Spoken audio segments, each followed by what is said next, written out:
from this area has begun. We have been told it will take more than 24 hours, a couple of days before everything can be cleared. Because remember, while the forensic teams are here, they have also instructed the NDRF and the SDRF that it has to be cleared section by section, and that has to be, in fact, packaged and will then be taken for further investigation. So it's not like you just scoop out everything and throw it on one side. It would be, in fact, from all the 400, 500 meter area where the debris is at this moment. Small areas will be cleared and they will be then packed off for further investigation, with some of these big chunks which are lying possibly being moved right in the end. But at this moment, what I can tell you is a lot of officials are at this moment at the crash site. A quick word on the area of impact. Can you just give us a sense? You are saying that there are 4 buildings which have been completely charred and destroyed. In all, there were 8 buildings of this hostel and a huge, area. Can you give us a sense of the area of impact? In the sense, is it 1 kilometer, or can we put number to it? Yeah, it would be less than a kilometer, but about 500 to 700 meters from where you see the tail going right up to the buildings where the doctors used to stay. In fact, these buildings that are intact, they are also the buildings. So this gives you a sense of the kind of buildings. The other ones, they were also absolutely similar buildings, 2 buildings facing each other, and a row of the front 4 buildings, 8 in total.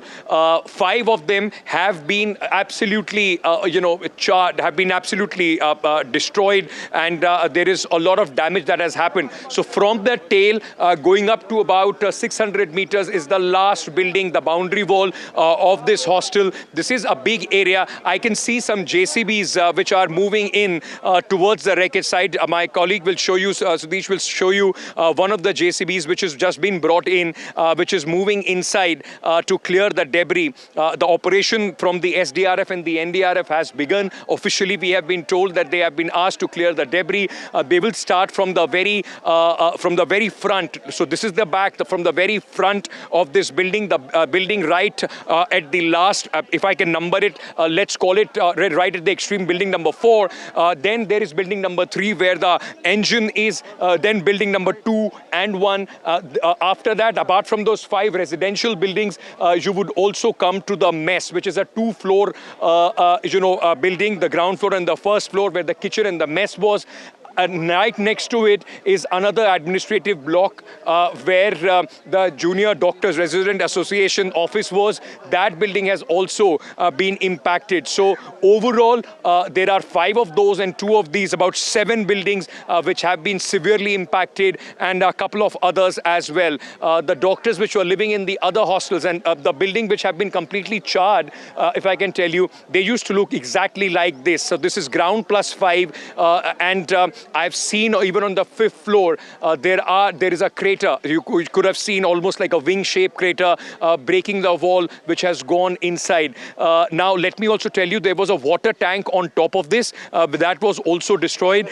First, when the plane came down, it first brushed, the tires are brushed on this tree, then to that chimney, eventually crashing right there. Right under this building where the mess is the underbody of the plane, where the wreckage, in fact, all the suitcases and other things were put in, and all that is lined up, and it's heartbreaking to see, the small trolley bag of the kids, their football, food, other things strewn around that place. All that is right next to this building. Ahead of this building is a big crater.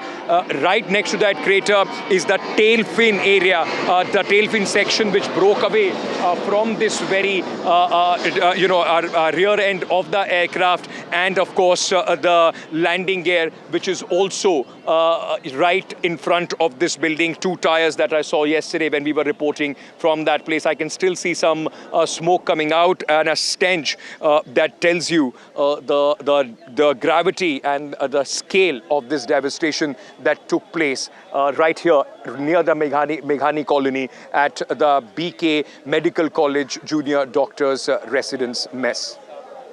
And Ankit, a word also on are the students or the doctors, have they been shifted out to other places? Because the impact would have been on other buildings as well. It may have seen cracks as well.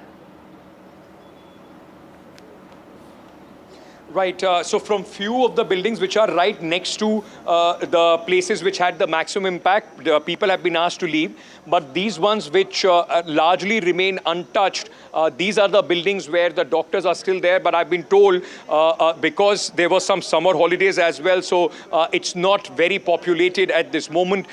Because of the Prime Minister's visit and other VVIPs coming in, many of them have shifted out either near the hospital or at their relatives' place. So there are not many residents as we speak. But let me also give you an update, Maria. What we have also been told is that the casualty figure, the fatality figure on the ground could also go up. So far, we know 241 on board have perished, one survivor. Apart from that, 5 junior doctors died. That was the confirmation yesterday. Now, what I've been told is that 2 senior doctors, probably a couple, I'm trying to ascertain that they have also died in this air crash. And there were a lady and her daughter, both employed as cooks in this mess, those who have also passed away. The DNA sampling by their family at this moment is on at the civil hospital, Kotaki building, which has been converted into the staging area for the DNA samples being taken. So the number could easily go up to 9 or more. 16 identified injured, including the one who was on board the aircraft, are at this moment recuperating at the hospital. There are some other injured, those whose names are yet to be identified. But as we speak, it seems that the operations have begun, and it will take a day or two before the clearing of the debris from this entire place can actually be completed. Yes, and the recovery of the black box is very, very critical at this point. And Ankit, we really do not know whether, how soon will that be? Because Vishnu, if we look at the disasters, aviation disasters in the past, how soon has the black box usually been recovered? In a matter of 24 hours? Do we have timeline of that nature? The last disaster when we saw in Kozhikode at that airport. I was covering that, yes. And I recall it was quite soon when it was found. But let's talk a little bit about this black box. It's actually orange in color, pinkish orange in color. We'll have a picture up of it very soon, what exactly the investigators would be looking for. It's located in the aft section of the Boeing 787 Dreamliner. And we're looking at 2 black boxes. I think it's just one. I think it's just one unit which is in a hardened sort of location. As I understand it, the Dreamliner, and we need to check if this is the exact type used by Air India, but it's a Honeywell HFR-5V, as it's known, black box. I've put that picture on our group. We can actually pull it out from there. So the HFR-5 CVR, which is the cockpit voice recorder, and the digital recorder, is something. It's crash survivable.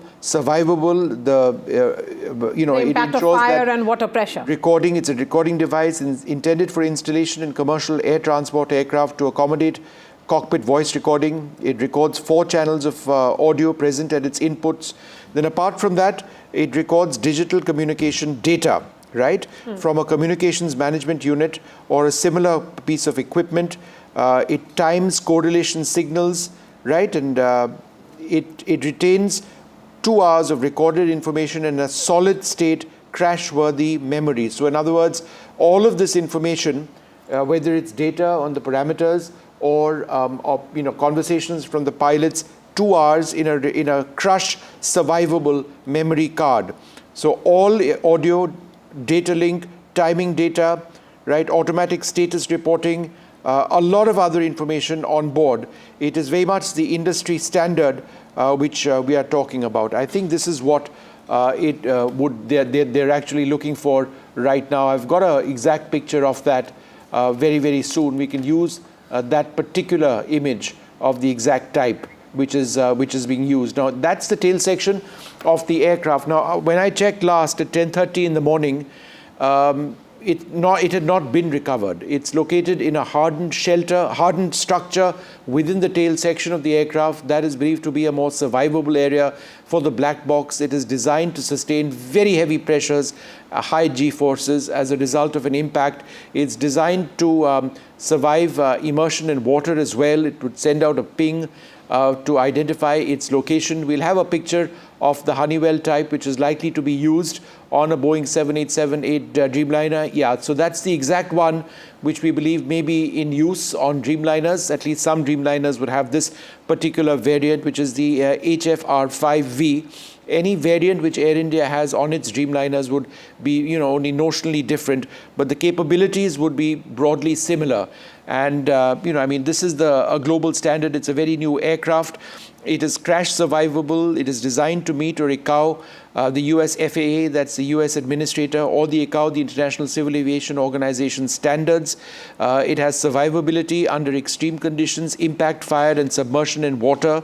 This is installed in the aft fuselage, as we mentioned earlier on. It has two parts to it: a flight data recorder, or digital flight data recorder, as I've been calling it. It records over 1,000 flight parameters for up to 25 hours. It has a cockpit voice recorder, which captures 2 hours of audio from the cockpit's microphones and communications. So this is located in the tail area of the aircraft. Both the flight data recorder and the cockpit voice recorder, which is collectively known as the black box. But as you can see, it's pinkish orange in color so that it's easily visible. It's located near the auxiliary power unit. Now, what you see of that wreckage over there, that's the precise location where we believe the Boeing 787-8's black box would be located, near the auxiliary power unit compartment. What is the auxiliary power unit? It's essentially an additional engine which these modern aircraft have, which powers, for example, the air conditioning systems when an aircraft is on the ground. It provides power for electrical systems on board as well. The black box is located above the rear pressure bulkhead. That's again in the aft section, the rear section of the aircraft. This area is chosen because it's structurally robust. It's less likely to be severely damaged in a crash, and that increases the likelihood of data recovery. It's mounted in a reinforced crash-resistant enclosure. It's designed to withstand extreme impact, fire, and water submersion. The units are typically placed in a compartment accessible for maintenance, but protected from routine operational hazards. Now, the exact coordinates, are not easily available in open source documentation for proprietary reasons, also for security. But this is something that investigators would be aware of, and they would try and get it. Now, as I understand it, this entire structure, one reason why they may not be trying to,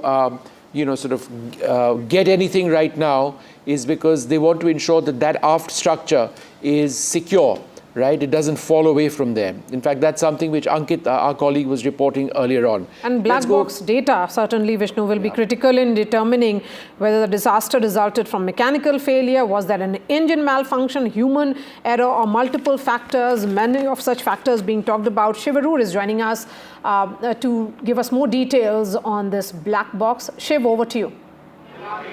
A very complicated and very deep investigation into why Flight 171 went down has already begun. But for the benefit of our viewers here on NDTV, I just wanted to detail the broad steps that are being taken by investigation agents who are already on the ground. Now, since last night, after the flight actually crashed, something called site mapping of the wreckage, which basically draws a map of where every part of the debris has landed. That is the first step that actually takes place. The crash site forensics of the engines is the next big priority that happens. Then you've got the probe agents moving on to the deeper areas of the Vishnu, I'm going to toss it back to you. We'll come back to this in a moment. I think the point that Shiv was mentioning about forensics being conducted on the engine are absolutely critical at this stage. I'll tell you why. And, you know, my colleague Ankit Tyagi had filmed the engines, or one of the two engines on the Boeing 787 Dreamliner yesterday. And that was absolutely essential because that was relatively intact. That becomes critical in a situation like this because in terms of the loss of thrust on the aircraft, why it wasn't generating enough power, you would want physical examination of the engine as well. Let's go across to Manogya, who's on the ground. Manogya, go ahead.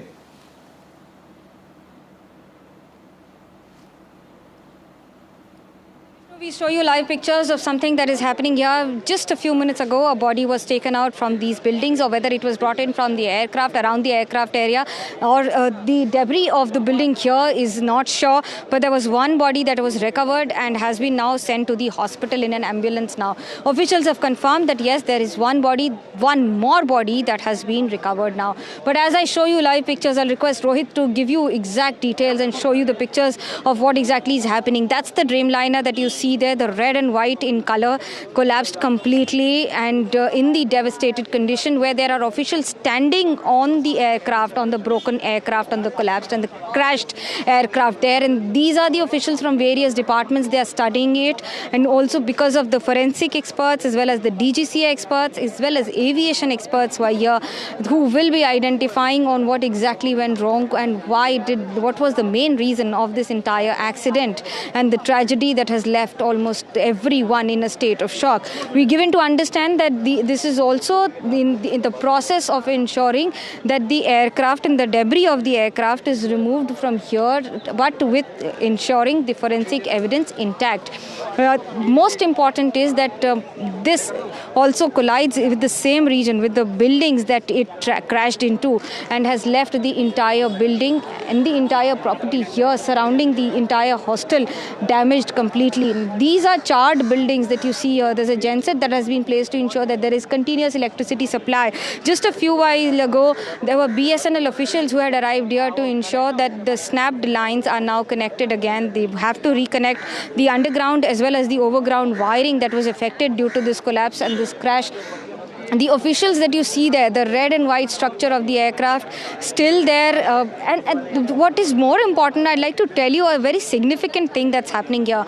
You see a lot of birds and crows especially. So are there more dead bodies around? Because crows usually flock in regions where there is a part of, it could be corpse or it could be more to it than what meets the eye. We are still not sure on whether there is a possibility of more bodies in this region, or are we just done with the death toll as of now, or it will still count and keep counting and increasing with every hour or by the end of the day.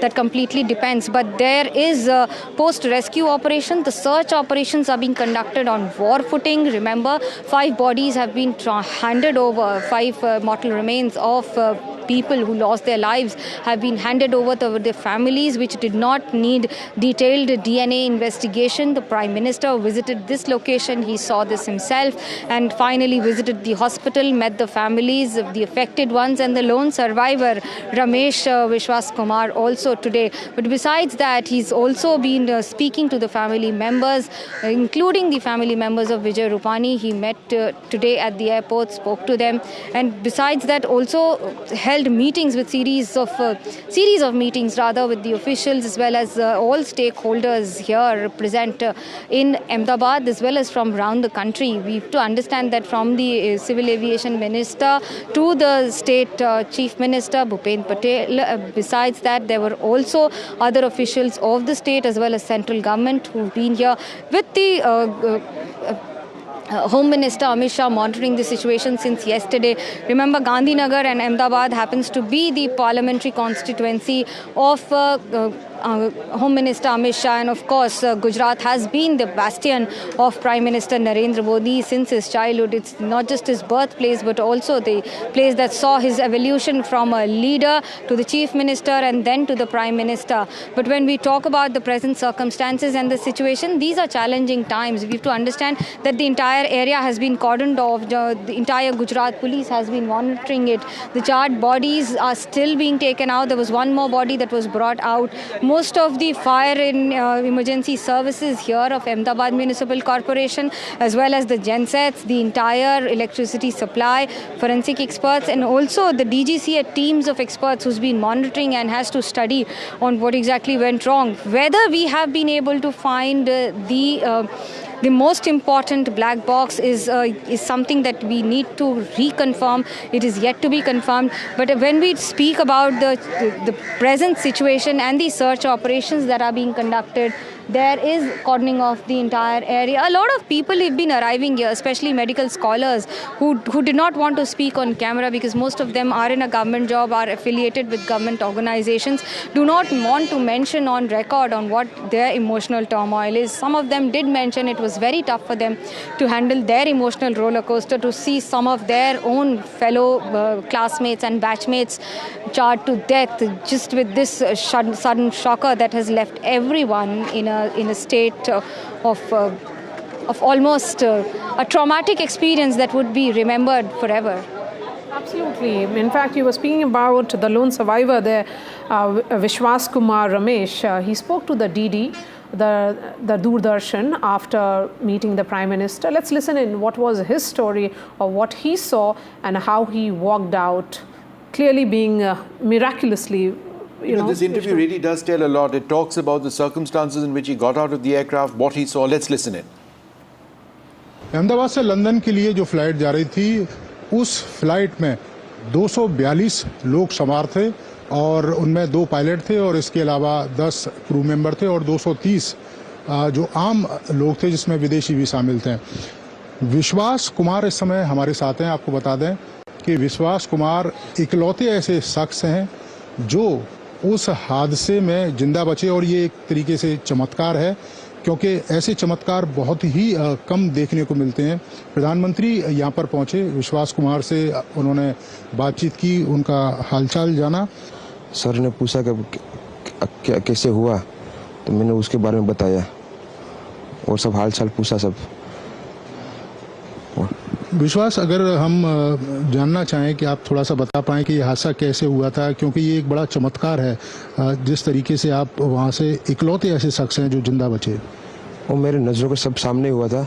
मेरे खुद को भी believe नहीं होता कि मैं कैसे उसमें से जिंदा बाहर निकला, क्योंकि थोड़ा टाइम लिए कि तो मेरे को लगा था कि मैं भी मरने वाला हूँ, लेकिन जब मेरी आँख खुल के मैं देखा ना तो मुझे लगा मैं ज़िंदा हूँ। तो मैंने ट्राई किया, जब मेरी सीट थे वो मेरी बेल्ट निकाला, मैंने वो ट्राई किया जहाँ से निकल सकता वहाँ से, तो मैं निकल गया वहाँ से। मेरे नज़रों के सामने एयर होस्टल और दूसरे आंटी अंकल सभी उसमें मेस हो गए थे सभी। अच्छा, थोड़ा सा बता पाएं, जब जैसे ही टेक ऑफ हुई फ्लाइट क्या हुआ था और अचानक से कैसे हादसा हुआ? टेक ऑफ के बाद 1 मिनट के अंदर ही जब टेक ऑफ हुआ ना तो सडनली 5-10 सेकंड कैसे लगा जैसे स्टक हो गया वो।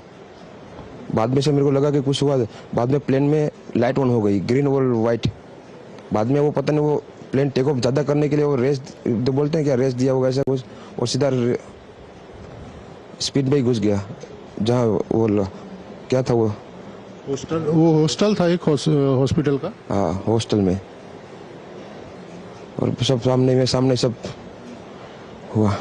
ये जब फ्लाइट जब क्रैश हुई उस समय हॉस्टल पे लैंड की थी, उसी समय आप बाहर निकले थे? नहीं, क्योंकि आई थिंक मेरे को जब मैं जो साइड पे था ना, वो साइड हॉस्टल पे नहीं लैंड हुई थी। हॉस्टल के जो ग्राउंड फ्लोर है ना, जैसे नीचे, वहाँ लैंड हुई थी। तो मुझे दूसरे के बारे में मेरे को पता नहीं, लेकिन मैं जहाँ लैंड हुआ था ना वो नीचे की साइड थी। तो जब वहाँ थोड़ा पेस भी था प्लेन के जब बाहर, तो जब जैसे मेरा डोर टूटा ना सब, तो मैंने देखा ना जब सामने कि थोड़ा इधर पेस है, मैं ट्राई कर सकता हूँ निकलने के लिए। तो मैंने ट्राई किया निकलने के लिए, तो फिर मैं निकल गया उधर, क्योंकि अपोजिट साइड पे था ना वो बिल्डिंग का वो था ना दीवार, तो उधर से कोई शायद नहीं निकल सका होगा, क्योंकि उधर पूरा उधर ही क्रैश हुआ था। मैं जो जहाँ था वहाँ ही थोड़ा पेस था। फिर भी मेरे पता नहीं मैं कैसे बचा हूँ, क्योंकि मेरे नज़र के सामने ही सब 2 एयर होस्टल वो अंकल आंटी सब उधर ही सब। आप पैदल चल के आए वहाँ से निकल के? हाँ, और थोड़ा जब आग लगी ना मेरा लेफ्ट हैंड भी जल गया थोड़ा। फिर एम्बुलेंस मेरे को उठा लेके इधर आया हॉस्पिटल में। अभी इलाज वगैरह कैसा हो रहा है? अभी कैसा फील कर रहे हैं आप? इलाज बहुत अच्छा है, यहाँ के लोग बहुत सपोर्टिंग है, बहुत अच्छा इलाज कर रहे हैं सब। रमेश जी वो शख्स हैं जिन्होंने सबसे पहले जो विश्वास, जो कि 242 पैसेंजरों में जो एक शख्स बचे हैं, तो वो विश्वास कैसे बचे हैं ये आप जरा बताइए दर्शकों को। सर कैसा हुआ कि हमें भी ये यकीन नहीं था कि कोई बच के निकलेगा। जैसे वो हमें ऐसा लगा जब मैंने वो जो आधा जो प्लेन ब्रेक हुआ ना सर, तो जो वो जो ब्रेक होने का जो पॉइंट था उस पॉइंट पे शायद वो बंदा बैठा हुआ था। तो जैसे ही ब्लास्ट हुआ, ऐसे ब्रेक हुआ ना, तो उछल के वो नीचे, उस पे भी फ्यूल तो उड़ा, उसको आग तो लगी, पर वो जो दूसरे लोग जो जल गए, जैसे सीएम और भी जो पैसेंजर्स है जो बच ही नहीं पाए, जल गए। वो जैसे ही ब्लास्ट होके नीचे पछड़ा के नीचे गिरा, अथड़ा के नीचे गिरा। आप बता सकते हैं अगर लोकेशन इस बिल्डिंग से कितनी दूर पर वो गिरे होंगे? सर वो उस बिल्डिंग के जो करीब है, वहां से उछल के ये आगे की साइड, लेफ्ट साइड में आके वो गिरा अछड़ा के, और उसका पूरा शरीर जल रहा था। तो कुछ देर तो वो ऐसे करने लगा, ऐसे हिलने लगा, क्योंकि वो उसको मिटा रहा था, जो मिट्टी से उसको बुझा रहा था। फिर जैसे ही चल के वो खुद आया बंदा, और उसको पैर में उसको चोट लगी, क्योंकि ऊपर से वो सेकंड फ्लोर से नीचे गिरा, तो ऑब्वियसली उसके बोन्स में इंजरी हुई होगी। तो वो थोड़ा सा ऐसा लड़खड़ा रहा था, चल के आया, और आके वो आगे जाके तो लोगों को बोल रहा था कि बोले मैं गिरा हूँ, मैं फ्लाइट में ही था, पर किसी को यकीन नहीं हुआ। उसके बाद वो रोड तक चल के गया। जब 108 मतलब 108 वगैरह जो एम्बुलेंस आई, उनसे बात करने लगा, हम लोग देख रहे थे, तब हमें ये यकीन हुआ कि ये भी रियली उस प्लेन का पैसेंजर था। वरना कोई बिलीव नहीं कर रहा था, हमें ऐसा लग रहा था क्योंकि ऑर्डिनरी मतलब हॉस्पिटल का बंदा या वो जो मैस का बंदा होगा। Vishwa, the lone survivor on AI 171, made it and is likely to be home soon in the UK, and what a relief for brother Nayan. But I'm so sorry to share that at the same time Nayan has great levels of uncertainty to know more about the other brother who was also on flight. So Nayan, you're 4 brothers. Firstly, thank you so much for talking to us. Yeah, that's fine, yeah. Are you 4 brothers? Yeah, we were 4 brothers. 4 brothers.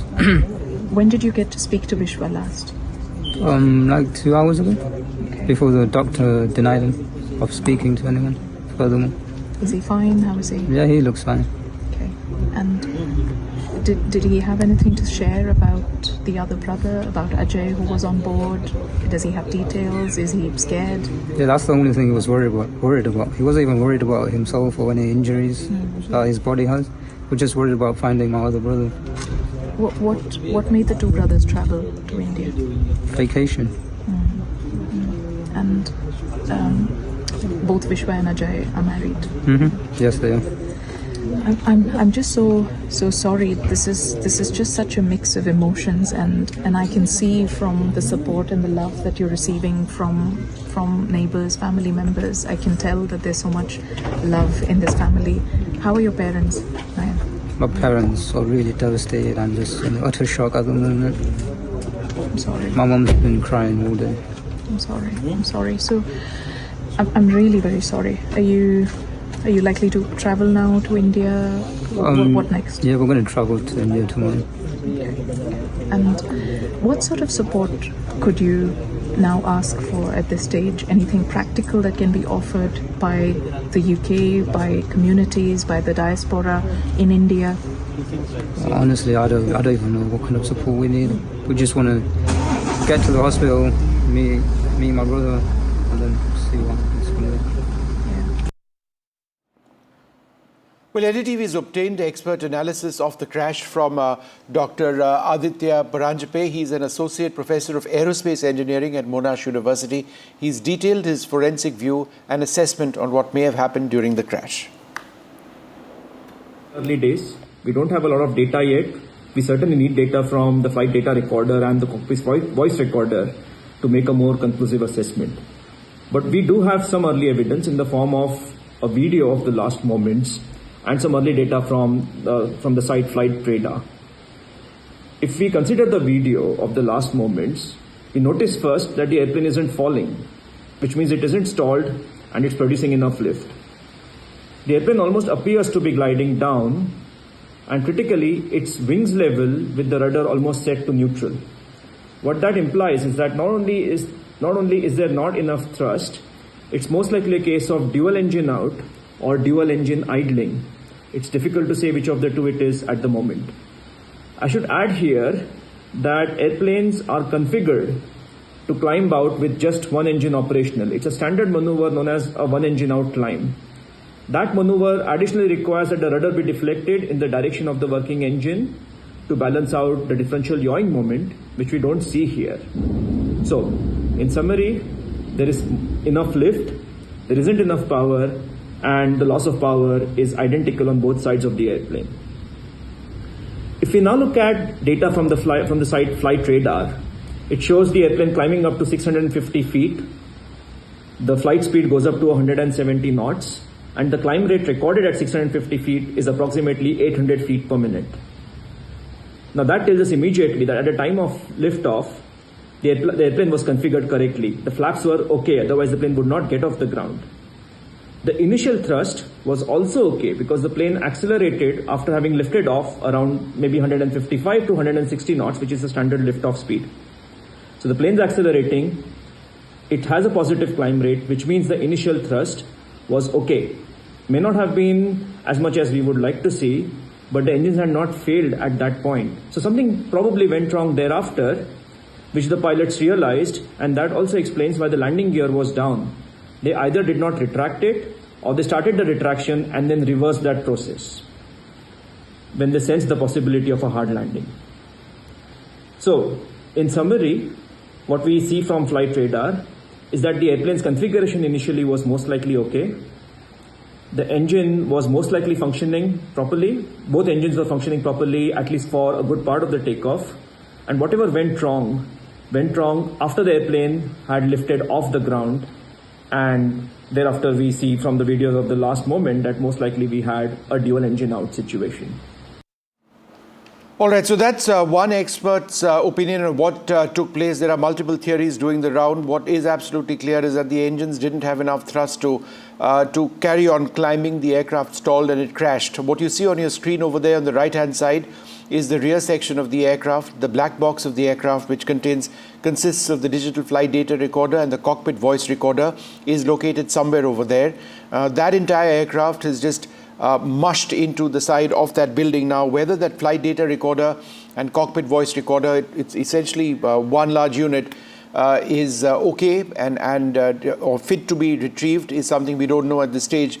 We do know, and I've been checking this constantly, as of even 10 minutes ago, it had not been retrieved. Let's go straight across to my colleague Ankit Tyagi for more details. Ankit, go ahead. While Vishnu, like you were speaking and you were telling us that the black box has not been retrieved, but as I've been reporting for the last couple of hours, significant amount of activity near the tail section. The only large chunk or the piece of this aircraft which is intact, which still, in fact, that you can see hanging at this moment. A short while back, there were NDRF, SDRF personnel, those who came here, and they in fact stabilized this section with some rope. So that it doesn't slide, below or falls back. Even at this moment, I can see a lot of activity there, people moving around that section. Presumably, the search for the black box is still on. Like you were describing earlier, if the tail section is of interest, this is exactly where I can see a lot of activity which is taking place at this moment. The other important, aspect of this entire site of wreckage is that just about 10:30, SDRF and NDRF have declared that they are beginning the debris removal process from the site. Now remember, this is about 500 to 600 meters from this very place, from the been burnt, so the whole radius is about 500 to 600 meters. There is a lot of wall and buildings which have been broken, and that is why this entire process is going to take some time. What I also know is that the clear instructions to the NDRF and the SDRF team is that they have to clear the wreckage section by section. So the wreckage that they will be picking up, we saw some big JCBs going in. There were many which was already positioned there overnight. They will be clearing building building by building. There are about overall 7 buildings which have been severely impacted, starting with this junior doctor's mess, a 2-floor building where the kitchen and the mess was. This is where maximum damage took place. And, inside we are being told that a lady and her daughter, those who were employed as cooks, have also perished as far as this aircraft, this crash is concerned, including 5 other junior doctors, and 2 more senior doctors are believed to have passed away as far as this entire accident goes. Now, they will start the clearing operation right from the front, because apart from this section that you see here, along with the landing gear and the tail, there is also the underbody of the plane, which is lying, near this building itself, and another cone shape sort of a section as well, which has the Air India markings on it. All of them lying in this area, and beyond this there is a tail and 2 tires. Apart from that, 2 buildings from here is the engine as far as this plane is concerned. They will begin from building number 1, that is near the gate number 1 of this entire compound, and then they will clear it building by building. What I've also been told that 4 of these buildings, 3 of them were very badly burnt. So even the NDRF and the SD venture into those buildings yesterday in the night. They will be going building by building, trying to pick up the debris and the wreckage from that section as well. And in the end, it is expected that the tail section will then be cleared. Vishnu, at this moment, what we also know that one of the lone survivor of this aircraft, Ramesh Kumar Vishwas, his ward has been shifted. His testimony also was heard after he met the Prime Minister. Apart from that, there are, we have been told, specialized teams which has come from Delhi, from the DGCA, Civil Aviation Ministry, and also from the Air Crash Investigation Bureau, which are on the site as we speak. In fact, I was told that there is a team of 6 to 7 people which is specifically only looking for the black box. Yes, the question certainly is, where is the black box and why hasn't it been spotted till now? Because usually whenever we have seen, as Vishnu was pointing out, that in the previous disasters, of course, this is a huge tragedy that we have seen, and the black box was recovered in a matter of hours.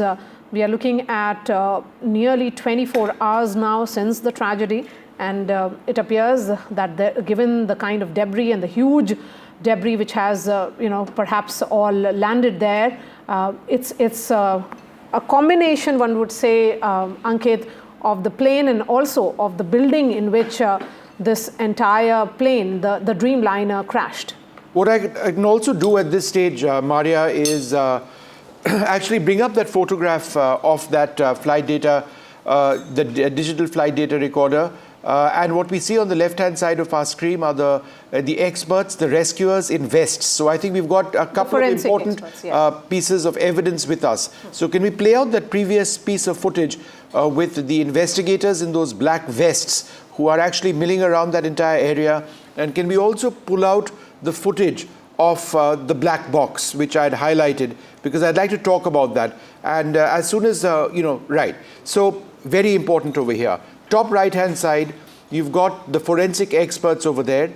They'd be part, there are multiple teams working. They could be working with the aviation regulator and the accident investigators over here. They could be working with police, etc., etc. It's all a combined effort right now. On the left-hand side of your screen is that Honeywell black box. It consists of the cockpit voice recorder and the flight data recorder that is located in the tail section of the aircraft. On the top right-hand side of your screen, we are zooming in now to that tail section of the aircraft, which lies lodged in the top of a building, and that has not yet been recovered. And Ankit seeming to indicate that that was actually something which was being propped up, which was actually being secured to ensure that it's safe. And of course, on the right-hand side of your screen right now, you've got the Prime Minister meeting the one survivor from that plane. Miraculous, absolutely, a British national who walked out of that alive. Ankit, go ahead with what you were saying. Vishnu, like you are pointing out, and my colleague Sudesh is also giving you that live frame at this moment. Like I said, there is a lot of activity, and just a short while back, I also saw a couple of people, in fact, trying to somehow enter this. This is a very, and also, it may not, the gravity of this entire wreckage and the area it is completely been, splattered around may not be, justified or being visible from what we are showing, but it's a very big area. And also, there is a lot of metal and other things which are burnt. So like I showed you the engine yesterday, there are also absolutely charred remains of a lot of things which go into making an aircraft, absolutely strewn around everywhere. And combined with that, a lot of structures that broke when the aircraft in fact fell here. So what the entire salvaging of the wreckage, the entire clearing of the debris is going to take some time. I've been told it will take in fact 48 hours at least for them to preliminarily clear this entire area before they can hand it over to the civil administration for possible repair work. But like you are seeing at this moment, you would see two people, one of them standing right close to the tail. This is the very edge. This entire structure is also severely damaged. So it's not like a solid structure that we are talking at this moment. Half of the roof of this, the terrace has caved in. The walls have also been broken. So are the beams and other, in fact, the pillars which support this building. So, it's precarious for even those people to be on. And since morning, there has been considerable interest as far as this entire tail section is concerned. I can at this moment see 1, 2, 3, 4, 5, 6, 7, 8 people on the roof trying to in fact go through the debris, and there are others, those who are on the ground floor as well. So possibly this is the area of interest as far as the black box is concerned, where every inch is being scanned by all these people, those who are on top of the mess of the BK Medical College, the junior doctors mess, which in fact this plane crashed into. All right, Ankit, we're going to keep coming back to you, try and see what happens. And Ankit, I think one of the key points that you were mentioning a little while earlier on, we don't really see that right now, is that I think they try to secure that tail section to ensure that, it does appear to be lodged, but it could collapse. They don't want that.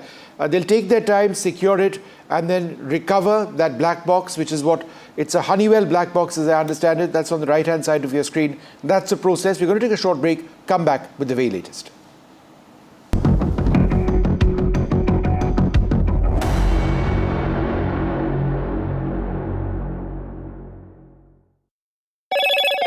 Hello, Moto. Motorola, India's leading AI smartphone brand.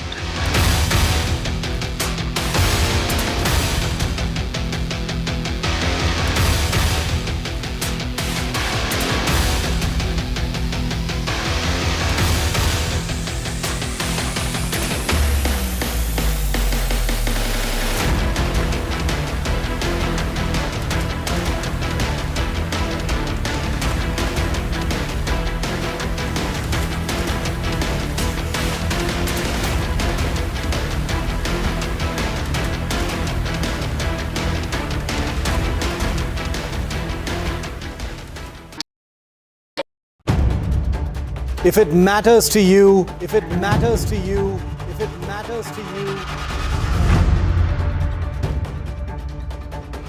it matters to India. It matters to India. And it matters to me. And it matters to me. India Matters with Shivaru. Only on NDTV 24/7. I've been reporting on all issues big and small from Andhra Pradesh, Telangana, rest of South India.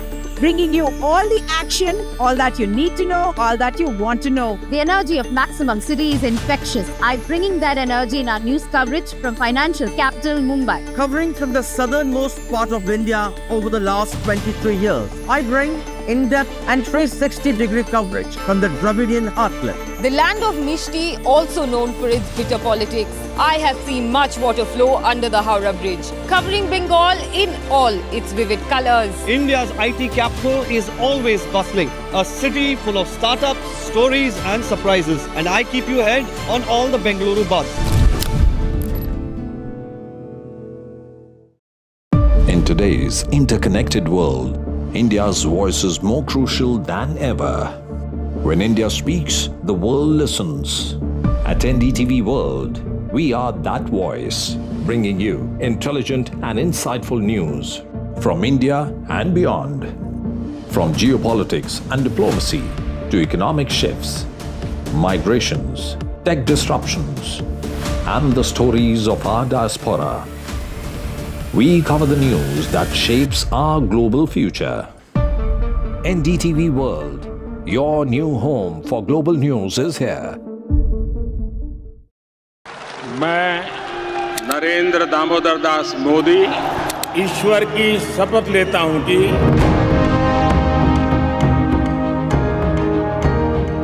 NDA सरकार में हम अगले 10 साल में विकसित भारत के सपने को साकार करके रहेंगे। अटल से तो विकसित भारत की तस्वीर है। प्रेरणा और प्रगति जब एक साथ जुड़ते हैं तो एक नए युग की नींव पड़ती है।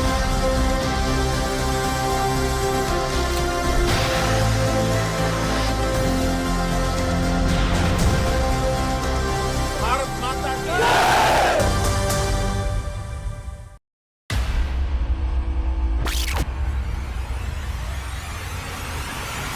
The last 1 month, if you see, the share prices of Genzol Engineering has fallen more than 58%. Why are the rating firms calling the debt payments as default? We have 2 credible credit rating agencies on March 4th coming and downgrading the stock to D. Statements are consistently being proven wrong, and transactions are being taken place which are different from what they were originally pictured to be. The company claimed it would roll out 6,400 electric vehicles. But what it has rolled out is a shocking scam. Funds meant for the project were funneled allegedly back to the promoters, the Jaggi brothers. What did the money buy? Not EVs, of course, but a lavish flat in Gurgaon's luxurious DLF Carmelias.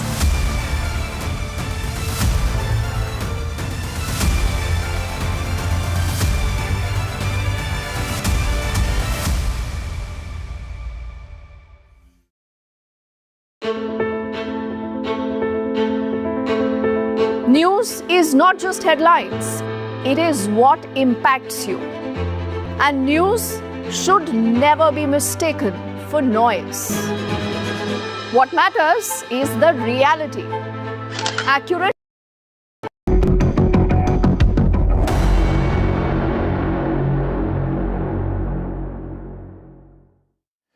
Well, the big breaking news now coming in is that the government is now considering what to do with the Air India Dreamliner fleet, whether they're going to ground this temporarily or in fact allow this aircraft to continue. Remember, Air India operates more than 30 Dreamliners. A couple which were in Vistara have now joined the Air India fleet. One of them has gone down, and now a safety review of all Boeing 787-8s in Indian service is under consideration. There are talks which are underway with the Boeing India, the US agency, the National Transport Safety Board, etc., etc. But what we are showing on our screens is separate, and what is now emerging, and this is an article from Reuters, which we are trying to reconfirm, is that an Air India flight from Phuket to New Delhi received a bomb threat earlier today and made an emergency landing on Phuket. The passengers were escorted from the aircraft AI 379 in line with emergency plans. There were 156 passengers on the flight. The bomb threat was received on board the aircraft, is what we learn. The aircraft took off from Phuket airport at 9:30 a.m. local time. It made a wide loop around the Andaman Sea and landed back at the Thai island. This according to the flight tracker, Flight Radar 24. We are waiting for a statement from Air India on this, but this is a Reuters report saying that there was a bomb threat on an Air India aircraft between Phuket and New Delhi. We're going to be tracking this very, very closely indeed. This obviously comes just a day after that horrific plane crash took place when an Air India Dreamliner went down. This could be entirely unrelated, and it needs to be mentioned that there have been multiple bomb threats on to aircraft across airlines, Indigo, Air India Express, Akasa, all of them a couple of months back when there was a serious investigation which was launched, and there was never really any conclusion on who was responsible for that. Be that as it may, this has now taken place, and investigators in Thailand would be looking at whether this was a bomb hoax or there was some sort of credibility associated with any of this. So that's news just coming in right now. Meanwhile, the other important piece of information that NDTV is breaking based on our sources is that Air India may face scrutiny on its maintenance standard operating procedures. So this is separate information that I am now sharing, that Air India may face scrutiny on its maintenance standard operating procedures, and that there are talks underway with Boeing India and US agencies, and a final call on whether or not Air India's Boeing 787 fleet will be grounded temporarily is something that we need to look at very, very closely. I think this is absolutely critical, because if there is a grounding of the fleet, that it would affect tens of thousands of passengers. The Dreamliner, one of the primary types that Air India operates, it operates this aircraft into large parts of Europe. It operates it to several other destinations as well, to Australia also. Vishnu, but we don't know it's happening as yet. But it's something that investigators are looking at, and this is information which we are now... And Vishnu, when we say that government is mulling grounding Air India, the Dreamliner 787 fleet, how many aircrafts are we looking at? 34 is what the expanded fleet, Air India plus Vistara was. And now the old Air India ones, and this is one of them, was a 787-8. Now what we are trying to figure out is whether the 787-9 would also be grounded, because a handful of 787-9 aircraft, which is a variant of the 787-8, those were with Vistara. Those have joined the Air India fleet now. Remember, Vistara merged into Air India. That operates on, for example, the London sector, among other routes. Would that also be grounded? That's something that we need to check at this juncture. But the Air India Dreamliner is the bulk. They have more Dreamliners than they have any other type of aircraft. I'm talking about big aircraft, twin-aisle aircraft. If the government goes ahead and grounds Air India's Dreamliner services, the airline is going to be massively impacted. And tens of thousands of passengers would be impacted as well. That said, obviously, safety of passengers is of primary concern, because there's a huge worry about what just happened. How did an aircraft with an exemplary service record have, engine out? Two engines not developing thrust. So if this does, in fact, go through, and it's a big if at this juncture, then this is something of massive consequence. Again, what we need to check is whether it's just the 787-8 fleet that the government is looking to ground for the moment, or whether it's the 787-9 fleet that they're also looking at. So that's something that we need to track very, very closely. Air India may face scrutiny on maintenance SOP. That's why they do it. So if the standard operating protocol with regards to maintenance is not being followed, so certainly that's going to be a huge setback for Air India. And its entire flight operation that has been going on. Vishnu, they're saying there are roughly around 24 Air India Dreamliners which are currently under operation. But if they're looking at the final call, of course, will be taken a little later. But there is all possibility of grounding basis the initial probe which has been conducted by the Civil Aviation Ministry. There is a possibility of some kind of fuel contamination, a possibility of control system failure. The details, of course, will emerge only after the black box is recovered. Black box, of course, is very, very crucial in getting us all the details, piecing together what really happened in minutes before. So the total number of planes, Maria, 33 is, as I understand it, 33 Dreamliners in the Air India fleet, and that number excludes the plane which crashed yesterday. Of that, 27 Boeing 787-8 variants, that's the one which crashed yesterday, and 7 Boeing 787-9s.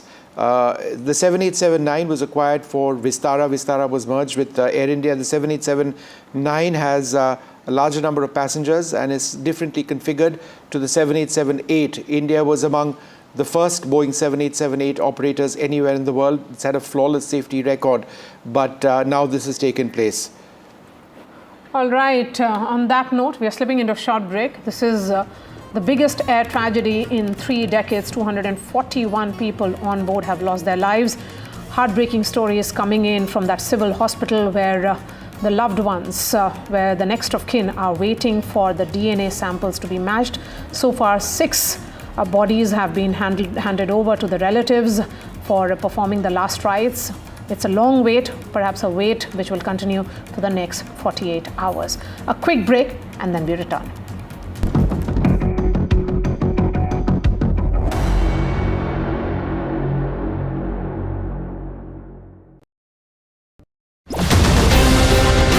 After 2 years of the India-Canada tensions, it's the big relationship reboot. Indian Prime Minister heads to the G7 summit. Indispensable India on the global stage. Modi's multilateral momentum.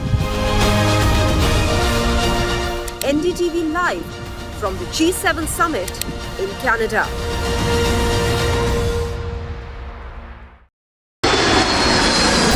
Air India plane crash in Ahmedabad, India's latest aviation disaster.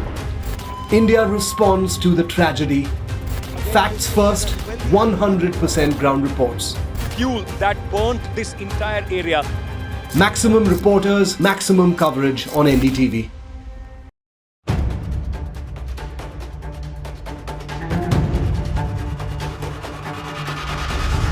If it matters to you, if it matters to you, if it matters to you,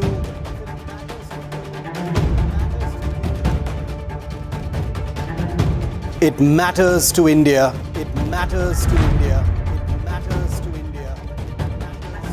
And it matters to me. And it matters to me.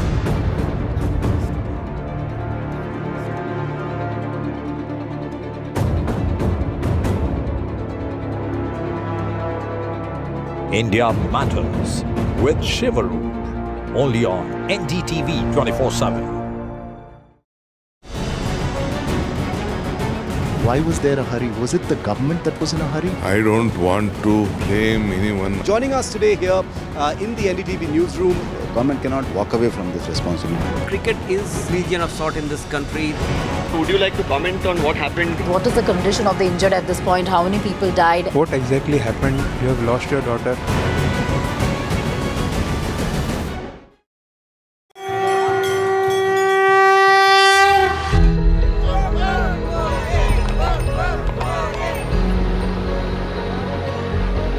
In the wake of Pahalgam, all eyes on the Amarnath Yatra. Amidst fear, faith and fortitude.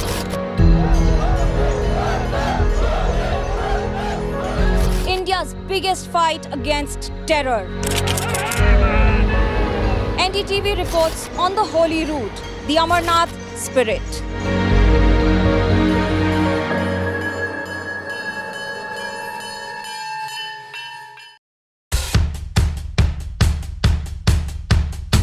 The markets move fast. And so should your portfolio. Expert insights, real-time stock picks. Do I buy Ola? Should I hold CDSL for the long term? Buy, sell or hold. The answers you need, straight from the experts. callers from India and across the world. Connect live, ask, decide, and invest wisely. Your portfolio, your future. Ask Profit.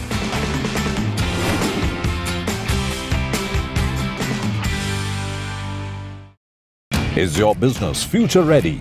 Join the 13-week strategic ESG certification program for business sustainability and growth for CXO and business leaders by NDTV, Terry and Zenora. Master global ESG frameworks, gain real-world tools and lead with impact. Starts July 13th. Enroll now and power your business with sustainability.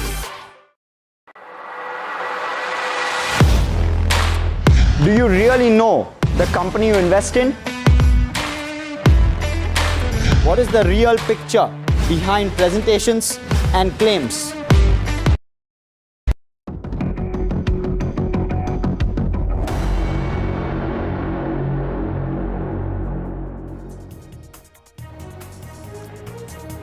After the Air India crash in Ahmedabad, the government is now considering a Dreamliner safety probe. A domestic fleet could be grounded, is what sources have said. A safety review of the Boeing fleet 787 will take place.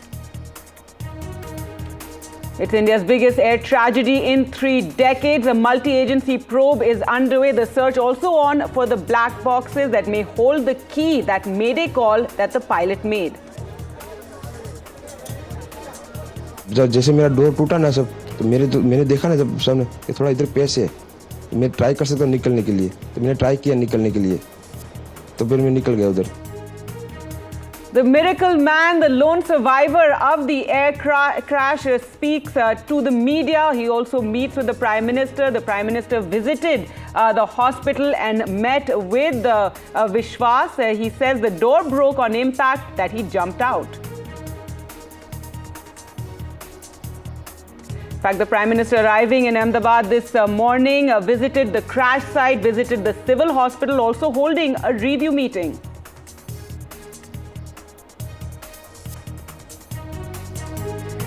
The Dreamliner crash will be India's most expensive aviation claim. There's a potential of 2,400 crore demand and claims for damage as well as the loss of lives.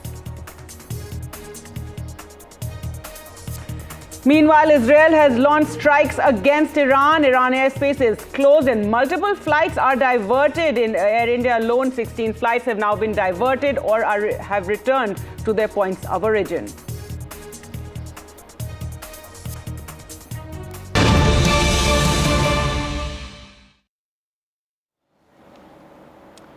Hello and welcome. You're watching NDTV. It's the day after the Air India crash that took place in Ahmedabad, and the Prime Minister has visited Ahmedabad today. We saw he was at the crash site, and he also visited the civil hospital and is holding a review meeting. But Vishnu, now the news coming in, and this is very, very significant, the fact that there may be a probe now regarding these Dreamliners, the Boeing aircrafts, and they could also be grounded. This is what sources are telling NDTV, that there will be an entire safety review which will be conducted on the fleet. In fact, we've got a review on this from NDTV's Sesa Sen. Let's take a look at that and then discuss this threadbare.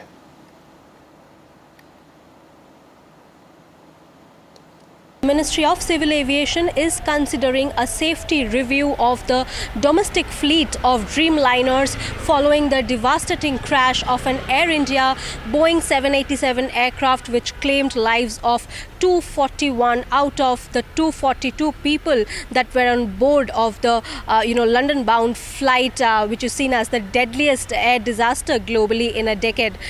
Sources say that as a precautionary measures, authorities are likely to look at the possibility of temporary grounding of all Boeing 787 aircraft, with initial safety inquiries underway. Several stakeholders, including Tata Group, Boeing India, the US National Transportation Safety Board, as well as the Federal Aviation Administration, are engaged in discussion. A final decision hinges on the investigation's final findings. Meanwhile, Air India, which operates 34 Dreamliners, the largest fleet among Indian carriers, is also likely to face scrutiny, especially regarding maintenance practices.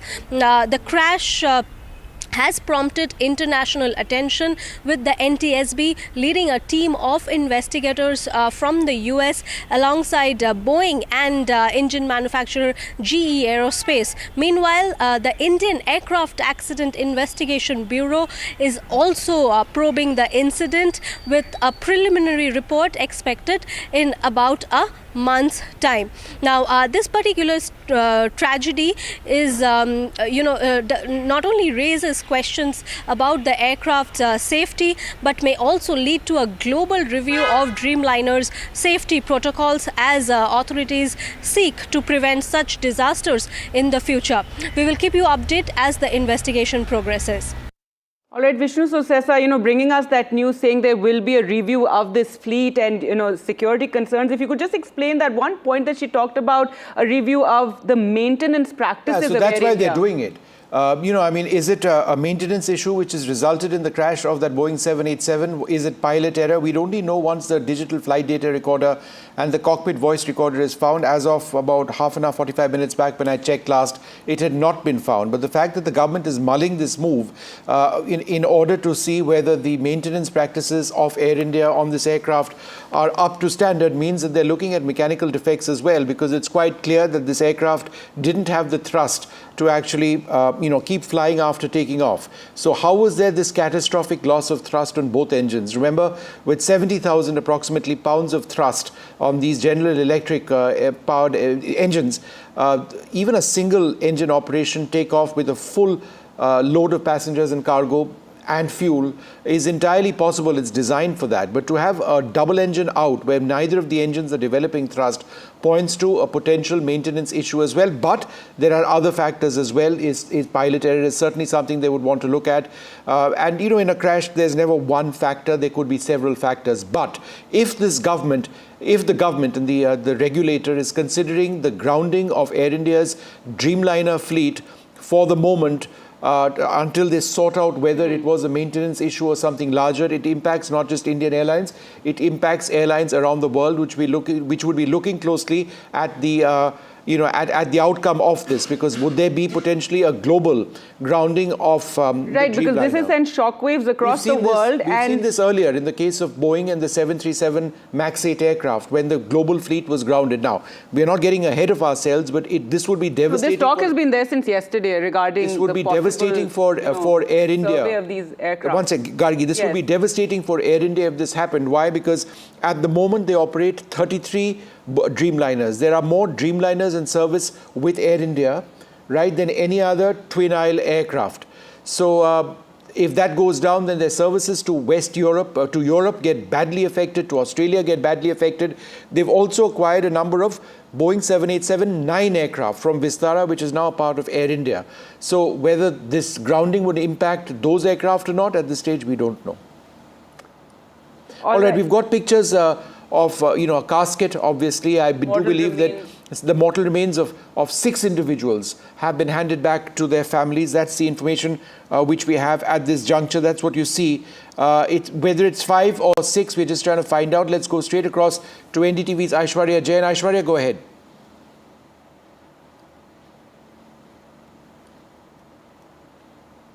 I am at the Casualty Bhavan over here, where the DNA samples are being taken, and few of the family members are waiting to give their DNA samples because their loved ones are believed to be in that particular aircraft which crashed yesterday. Sir, if you can tell us who were those who were amongst their relatives in that particular flight, and how did you got to know, and why they were going to London? We got to know through media, and they were going to London to celebrate my brother-in-law's sister's 70th birthday. To celebrate that, they were going to London. Okay. What was the names and what were their age? Sister's name Amita Shah. She was 65, and brother-in-law Dr. Hitesh Shah. and his age was 68. They're based out of India only, and they were going to celebrate out there? They stayed at Surat, Gujarat. And you're here to give the DNA samples at the Casualty Bhavan. What has been told by this? DNA samples for... Actually, Amita is my cousin sister. So DNA sample will be given by her real sister. So we are waiting for her to come. And I think she will be here within 10-15 minutes. So we'll approach the persons there. And doctors are there in the forensic department. So we'll... They would be giving the DNA samples. Let me show you these quick visuals from Casualty Bhavan as well as the family members were speaking. Gujarat Home Minister Harsh Sanghvi has just arrived over here. Let me tell my camera person to show you these visuals. Harsh Sanghvi over here, Gujarat Home Minister. And he's been speaking to the officials over here. This is Casualty Bhavan, where the family members of those who have lost their lives have been told to come and to give the DNA sampling so that their bodies can be identified and they can be handed over. Harsh Sanghvi now entering the BJ Medical College Casualty Bhavan over here, where the family members have been waiting since morning and has been talking to the officials.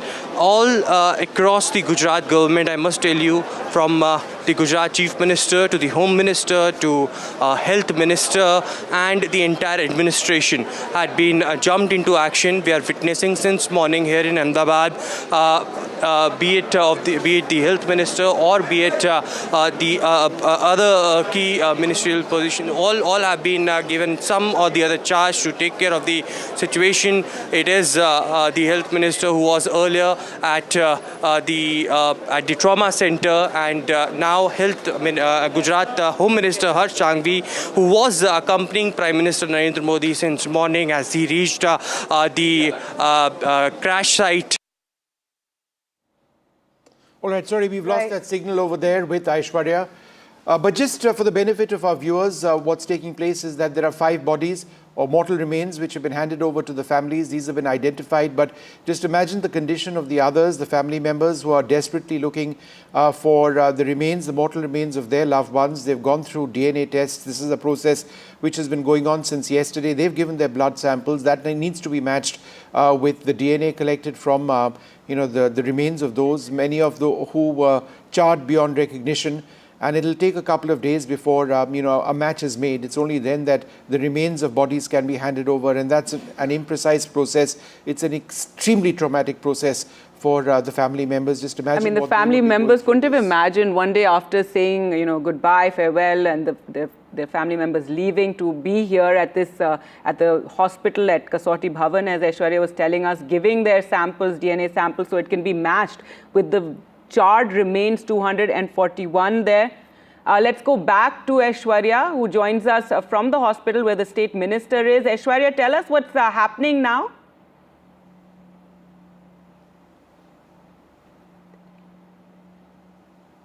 It is Gujarat Home Minister Harsh Sanghvi who had arrived at the Department of Forensic Medicine. This is Casualty Bhavan, where specifically the family members have been told to come to give the DNA sampling so that their bodies can be matched with them, and with after proper perseverance, they can be handed over to the family members. A lot of family members are waiting for their turn since morning. They are waiting outside here at the Casualty Bhavan.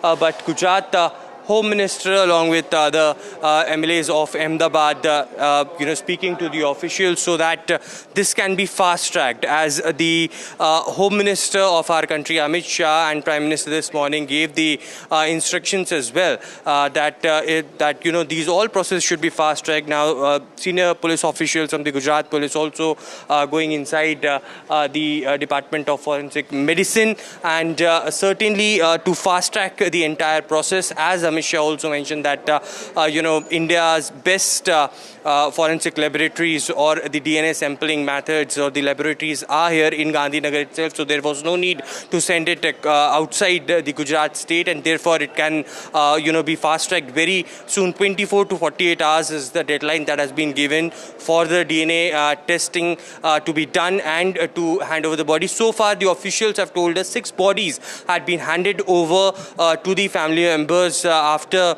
the post-mortem and the DNA sampling being done of them. Also, apart from it, one information that we morning, there were family members of sitting outside the postmortem office. It was certainly, just near the hostel, we have been told. Now, Rishikesh Patel there, you can see Gujarat Health Minister also entering the forensic department over here. Earlier it was Gujarat Home Minister and now Health Minister also rushing in. So these are the live visuals that we are showing to you on NDTV. Gujarat top ministers are currently at the Kautilya Bhavan where we are reporting from, and these are exclusive visuals as they are entering from here. And certainly it is, these guidelines, these informations, these, prompt rules that have been given to the key officials as these family members also now walking out after giving the DNA sampling so that the entire process can be fast-tracked. Right, Aishwarya, thanks so much for joining us. Aishwarya, they're reporting from the civil hospital where, as we saw, the Home Minister, Health Minister have arrived. But now let's talk about the search for the black box and the investigation taking place. Let's go across to Ankit, who joins us from the crash site. Ankit, tell us what's happening over there. Well, Gargi, at this moment, I can tell you that the black box, at least officially, the confirmation has not been given whether it has been found or not. It seems that the search has intensified as far as the black box is concerned. And the area of interest is what you are seeing behind me, this tail area of the 787 Dreamliner of Boeing, which crashed yesterday at around 1:40 p.m. What we see since morning, there have been a lot of investigators, some in uniform, others as well, those who have been on this very rooftop. Vishnu was also explaining earlier that the black box is expected at the rear end as of the aircraft, and what you see behind me is the biggest chunk, the biggest structure which is, which has not been completely burnt out as far as this entire aircraft is concerned. Under this are also the landing gear, which is hanging, right next to this wall. And if my camera person can also show you, Sudesh will show you, there are still a lot of people on that roof. So it seems that the search for the black box is on as we speak. Now, the black box becomes the key, Gargi, for this entire investigation, because not only will it give an insight about the last conversation of the pilots in the cockpit in those 52 seconds, but also has the data, very important data, which in fact will determine whether there was some sort of mechanical failure or what exactly led to this entire crash. It will also help determine for future the course correction or what needs to be done as far as the safety of aircrafts is concerned. I was told yesterday that at about 3 dozen or more, there are investigators from Delhi, from the Accident Crash Bureau, from the Civil Aviation Ministry, and from the DGCA, those who are dispatched to this place,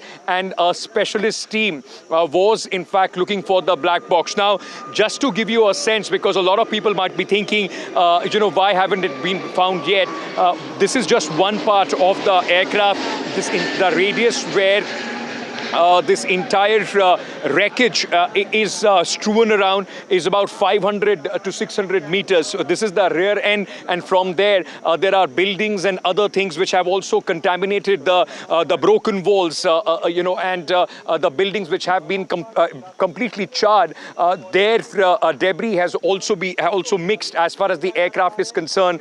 Apart from what you see here, there is an underbody also right next to this building, and the tail, the fin that you see on the aircraft is just about 100 meters. It has broken from the very top where you see the logo of Air India, the red part. That tail fin has broken and is about 150 meters from this very building, the mess where the doctors were eating, having their lunch at 1:40 when this plane in fact crashed in this building. As you see all of those people moving around since morning, I have only been seeing them trying to in fact go through a little bit of area at one time. We also saw them securing this. There were ropes brought in to secure this tail section because now this becomes a very, very important area, something that the investigators at this moment seems to be their area of interest to try and recover the black box of this ill-fated flight. All right, thanks very much, Ankit, for sharing those details with us. So just for the benefit of our viewers who are now tuning in, what Ankit was referring to is what we've got a picture of on the right-hand side of the screen. That is a black box. It's not black in color. It's orange or pink in color. It's meant to be reflective. It's meant to attract attention so that it can be collected. There are two parts of the black box. There is the digital flight data recorder and the cockpit voice recorder. Both of these are in the rear section or the aft section of the aircraft in a hardened structure. They are designed to take a substantial punishment. They can sustain G-forces, they can sustain high temperatures, and they can sustain immersion in water as well. In fact, if they are immersed in water, they'd be pinging a signal to identify their location so that investigators can find that. Once this is taken out, and assuming it's not damaged, it's just a plug-and-play system essentially which experts would be able to do to download data. The key point is, why did those two engines, 70,000 pound thrust per engine, General Electric engine, state-of-the-art, high bypass, turbofan engines on this aircraft, why did they fail to generate thrust? And right at just shortly after the aircraft took off, that's something within a minute. 30 seconds in fact. Yes. 30 seconds is all the aircraft flew and then it crashed. So that's why this black box now becomes important. Again, as I've been mentioning, about 45-50 minutes back is the last time I checked, and it had not been recovered since then. Right, and Vishnu, just to understand this, we would expect it will be found today because black boxes are recovered, as you said, when planes crash in the ocean, in a mountain, etc. And this is right next to the airport. So my sense is that it is that rear section that Ankit has been focusing on. And there are two, right? Is lodged. No, so there's it is two, but they are in close proximity to each other in the tail section of the aircraft, and together they're referred to as the black box. You can also say they're black boxes, but it's essentially one unit, and that's the area, Gargi, that you can see on your screen. It's somewhere over there, but... So it's just a matter of time. Well, the worry is that entire unit or that debris of that aircraft, is it stable where it is? Are engineers looking at whether they need to lift it out of that area, or are they going to try and extract the black box from there? So it's difficult, and they're taking their time because it is critical to get that black box out without damage. Perhaps it's already been damaged. They don't want any further damage because, accessing data from a damaged black box becomes very, very problematic. It's got 2 hours of conversation in the cockpit voice recorder, right? You just need to know a short while back what was taking place. That is an important element that they'd be looking at.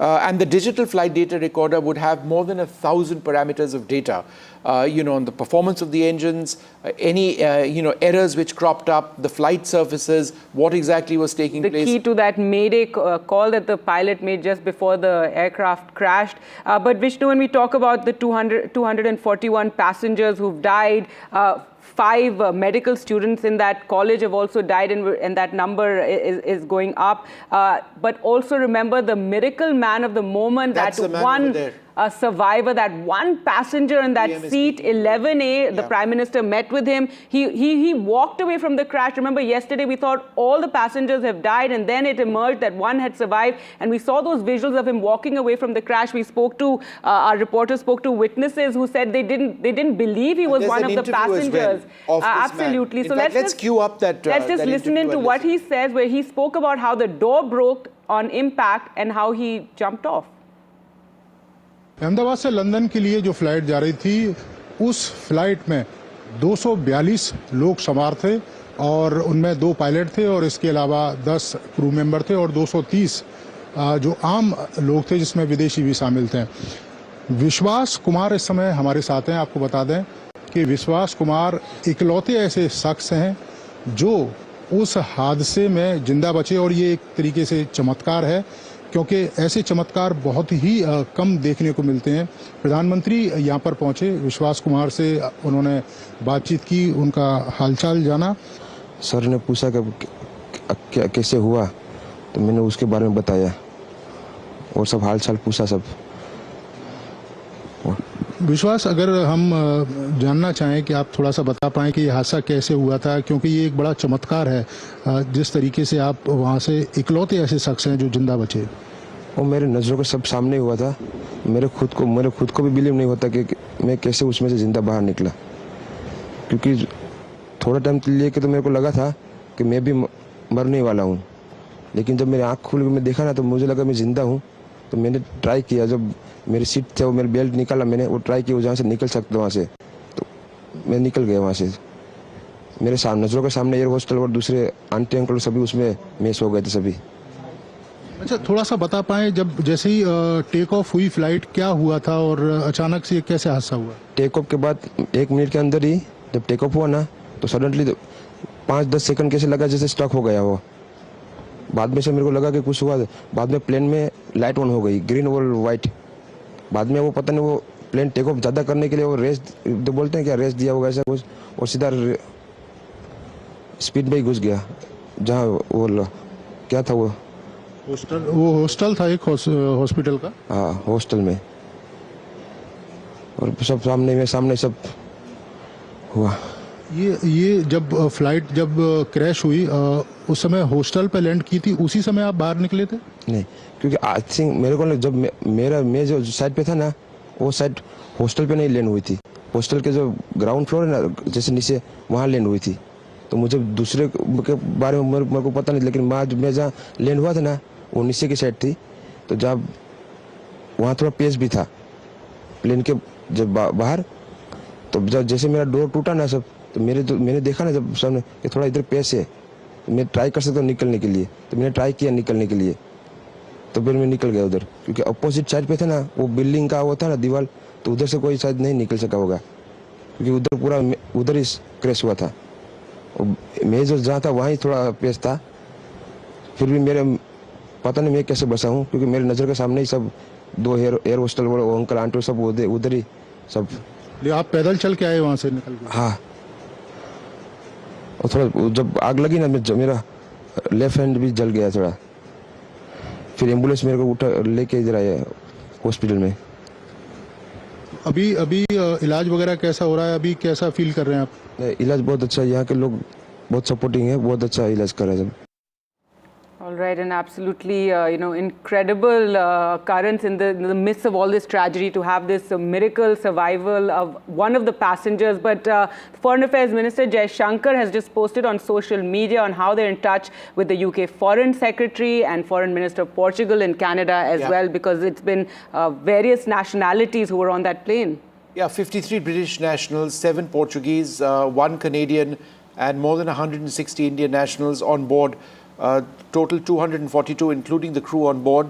241 have perished in this crash. The government reaching out, and very significantly, there are investigators now from across the world coming in over here, from the United Kingdom, from the United States. Our DGCA is leading the probe. They are the primary go-to authority.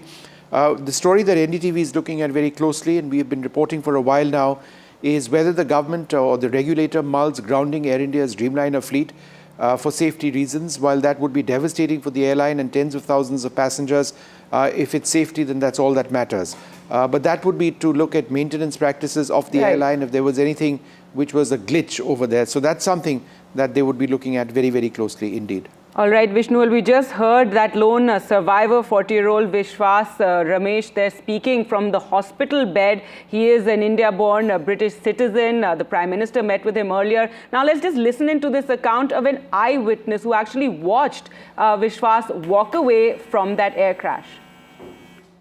Ramesh ji वो शख्स हैं जिन्होंने सबसे पहले जो विश्वास, जो कि 242 पैसेंजरों में जो एक शख्स बचे हैं, तो वो विश्वास कैसे बचे हैं, ये आप जरा बताइए दर्शकों को। सर कैसा हुआ कि हमें भी ये यकीन नहीं था कि कोई बच के निकलेगा। जैसे वो हमें ऐसा लगा जब मैंने वो जो आधा जो प्लेन ब्रेक हुआ ना सर, तो जो ब्रेक होने का जो पॉइंट था उस पॉइंट पे शायद वो बंदा बैठा हुआ था। तो जैसे ही ब्लास्ट हुआ, ऐसे ब्रेक हुआ ना, तो उछल के वो नीचे, उस पे भी फ्यूल तो उड़ा, उसको आग तो लगी, पर वो जो दूसरे लोग जो जल गए, जैसे सीएम और भी जो पैसेंजर्स है जो बच ही नहीं पाए, जल गए। वो जैसे ब्लास्ट होके नीचे अथड़ा के नीचे गिरा। आप बता सकते हैं अगर लोकेशन इस बिल्डिंग से कितनी दूर पर वो गिरे होंगे? सर वो उस बिल्डिंग के जो करीब है, वहां से उछल के ये आगे की साइड, लेफ्ट साइड में आके वो गिरा अछड़ा के, और उसका पूरा शरीर जल रहा था। तो कुछ देर तो वो ऐसे करने लगा, ऐसे हिलने लगा, क्योंकि वो उसको मिटा रहा था, जो मिट्टी से उसको बुझा रहा था। फिर जैसे चल के वो खुद आया बंदा, और उसको पैर में उसको चोट लगी, क्योंकि ऊपर से वो सेकंड फ्लोर से नीचे गिरा, तो ऑब्वियसली उसके बोन्स में इंजरी हुई होगी। तो वो थोड़ा सा ऐसा लड़खड़ा रहा था, चल के आया, और आके वो आगे जाके तो लोगों को बोल रहा था कि बोले मैं गिरा हूँ, मैं फ्लाइट में ही था, पर किसी को यकीन नहीं हुआ। उसके बाद वो रोड तक चल के गया। जब 108 मतलब 108 वगैरह जो एम्बुलेंस आई, उनसे बात करने लगा, हम लोग देख रहे थे, तब हमें ये यकीन हुआ कि ये भी रियली उस प्लेन का पैसेंजर था। वरना कोई बिलीव नहीं कर रहा था, हमें ऐसा लग रहा था क्योंकि ऑर्डिनरी मतलब हॉस्पिटल का बंदा या वो जो मैस का बंदा होगा। Vishwa, the lone survivor on AI 171, made it and is likely to be home soon in the UK, and what a relief for brother Nayan. But I'm so sorry to share that at the same time Nayan has great levels of uncertainty to know more about the other brother who was also on flight. So Nayan, you're 4 brothers. Firstly, thank you so much for talking to us. Yeah, that's fine, yeah. Are you 4 brothers? Yeah, we were 4 brothers. 4 brothers. When did you get to speak to Vishwa last? Like 2 hours ago. Okay. Before the doctor denied him of speaking to anyone furthermore. Is he fine? How is he? Yeah, he looks fine. Okay. And did he have anything to share about the other brother, about Ajay, who was on board? Does he have details? Is he scared? Yeah, that's the only thing he was worried about. He wasn't even worried about himself or any injuries his body has. He was just worried about finding my other brother. What made the 2 brothers travel to India? Vacation. And both Vishwa and Ajay are married. Yes, they are. I'm just so sorry. This is just such a mix of emotions, and I can see from the support and the love that you're receiving from neighbors, family members. I can tell that there's so much love in this family. How are your parents, Nayan? My parents are really devastated and just in utter shock at the moment. I'm sorry. My mom's been crying all day. I'm sorry. So I'm really very sorry. Are you likely to travel now to India? What next? Yeah, we're going to travel to India tomorrow. Okay. And what sort of support could you now ask for at this stage? Anything practical that can be offered by the UK, by communities, by the diaspora in India? Honestly, I don't even know what kind of support we need. We just want to get to the hospital, meet my brother, and then see what happens from there. Viewers, the Air India aircraft carried 242 passengers, slammed into a doctor's hostel of a medical college some distance away from the end of the runway. Rescuers have confirmed only 1 passenger survived. 5 people in the hostel were also killed. The Ahmedabad airport CCTV footage showed a very short flight of 32 seconds from the time the landing gears left the runway to the time of impact. And let's play out some of those videos that are coming in, ground reports as well of the survivors as well as also the victims of this tragedy. आपने अभी DNA sample दिया है, कौन था आपका flight में? मेरी daughter थी। क्या नाम है उनका? कीनल मिस्त्री। क्या बताया जा रहा है और कहाँ जा रहे थे, कुछ अगर शेयर कर पाएंगे? वो आनंद से लंदन जा रही है, अहमदाबाद से लंदन। अच्छा, अहमदाबाद आनंद से आए थे आप आनंद से? आनंद से। अच्छा, क्या मकसद से जा रहे थे, कुछ बता पाएंगे? उधर ही रहती थी, लंदन 1 साल से थी वो। अच्छा। वो वर्क परमिट में गई थी, उधर ही रहती थी, और उसका अगले साल एक्सीडेंट हो गया था इंडिया में ही। फिर उसका वर्क परमिट था, उसको जाना ही पड़ता था, तो उसका ट्रीटमेंट पूरा नहीं हुआ था, तो ये ट्रीटमेंट के लिए वापस आई थी। उसका 7 या 8 टीथ निकल गया था। अच्छा। तो इम्प्लांट करवाया तो पूरा दांत उसका नया लगवाया था। नहीं, क्या बता रहे हैं कुछ? अभी आपने सैंपल दिया है? या 3 दिन लगेगा ऐसा बोले, 72 घंटा लगेगा। तो खाली वो थे, मतलब मैरिड थे, किस तरीके का? वो आप मैरिज की रजिस्टर करके गई थी। मैरिज तो उसका अगले साल करने का था, मैरिज नहीं हुआ था, मैरिज करने का था अगले साल। ये फ़ोटो है रोशनी सोंदरे की, जो एयर इंडिया की जो फ़्लाइट में हादसा हुआ उसमें कैबिन क्रू थी। हम इस वक्त सिविल हॉस्पिटल में मौजूद है और ये डोंबिवली की रहने वाली थी। उनके पिताजी राजेंद्र, जो यहाँ पर अभी डीएनए सैंपल दे के आए, हमसे बात कर रहे हैं। क्या कुछ बताया गया और किस तरीके से सैम्पलिंग ली और आपको कैसे पता चला इस हादसे के बारे में? दोपहर को मालूम पड़ा, जब दुर्घटना घटी उस टाइम हम लोग घर में थे। तो पता चलने के बाद हम लोग बोले चलो देखते किसका क्या है। उसमें देखा तो मेरे लड़की का नाम। हाँ, वही हम लोग वहाँ से निकले और आ गए। बोला चलो फ्लाइट 7 बजे का फ्लाइट पकड़ा, डायरेक्ट इधर आए। आखिरी बार कब बात हुई थी? क्योंकि एयर इंडिया में एयर होस्टेस थे, कैबिन क्रू थे, आना जाना। 11 तारीख को निकली, तभी मेरे से बात हुई उसकी। अचानक वो फ्लाइट लगी थी उसको, तो पहले के जैसे ही थे। तो बाद में ऐसा क्रैश का ये आया, उसका मम्मी बोला ऐसा ऐसा उसके फ्रेंड का फ़ोन आया तो क्रैश हो गया है। तो मैं बोला रुको ज़रा देखते अपन, इसका नाम है, उसमें अपने लड़की का नाम है कि नहीं। लेकिन बाद में पता चला उसका नाम था उसमें, और पता चला कि बहुत बड़ा क्रैश हो गया, इसीलिए कोई बच नहीं पाया उसमें से। क्यों जहाँ क्रैश हुआ वो इंस्टीट्यूट का आजू बाजू का भी सब उसमें घायल हो गया। जी, तकरीबन 12 कैबिन क्रू थे, उसमें से आपकी बेटी भी बताई जा रही है। और यहाँ पर आकर किस तरीके की व्यवस्था हुई, सैंपल लिया गया, अब आगे क्या बताया जा रहा है आपको कि कब तक जांच रिपोर्ट आएगी और कुछ सामने आ पाएगा? अभी वो डीएनए लिए है, डीएनए लेके वो सब हो गया उसका। और बाद में बोले अभी 72 घंटा, यानी कि हम लोग को लाके इधर होटल में रुकाया ताकि और दूसरों के पेरेंट जो है वो आएंगे, मिलेंगे, फिर उनका एयर इंडिया का जो HR है वो लेके आएंगे बाद में सब। All right, heart-rending scenes really from that civil hospital. Families who'd bid farewell to their loved ones now having to come there, give their blood so that DNA samples can be taken and matched with the charred bodies that were recovered from the crash site. Let's go across to Abhishek for more. And Gauri, also we've seen such a range of, the kind of passengers that were there from, an air hostess from Manipur, a nurse from Kerala, entire families, a doctor family from Udaipur.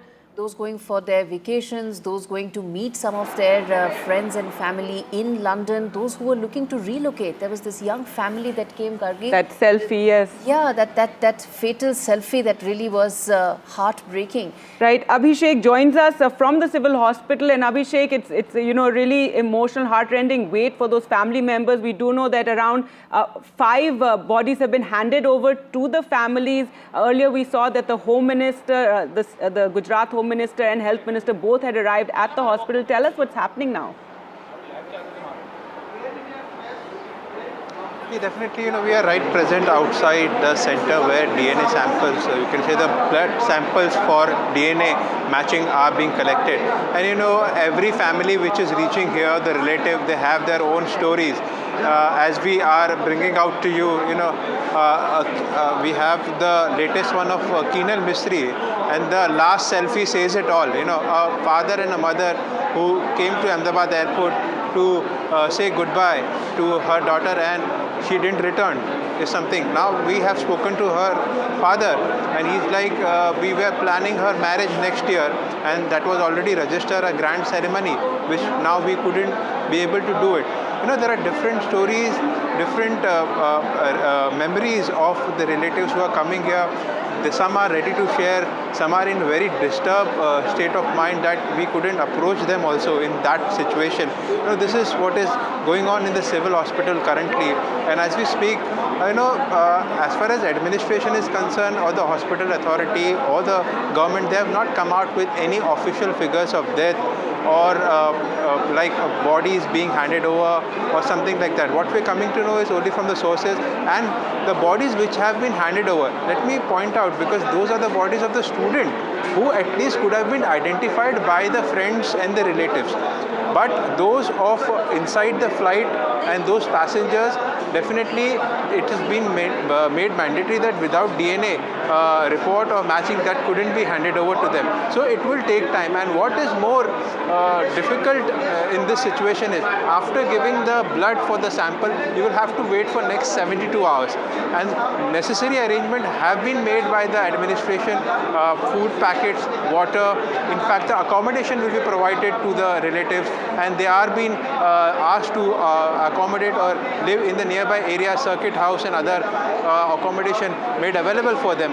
But that 72 hours is also something they will have to wait until the reports come and they identify the mortal remains, and then they are handed over, and then they can finally take it back. So this is the situation here. And as far as the sampling is concerned, it is more than 200 to 220 samples have been collected. And remember, there were 241 passengers in the flight who have been presumed to be dead, as well as the flight crashed. There were certain students from there. So, the number will increase, and in fact the most concern is about the international passengers, how their relative will come, when will they give their sample, and how they could claim their mortal remains is something that we are closely monitoring, and the number will increase over here. And I think that's the process where the government has actually tried to streamline the process.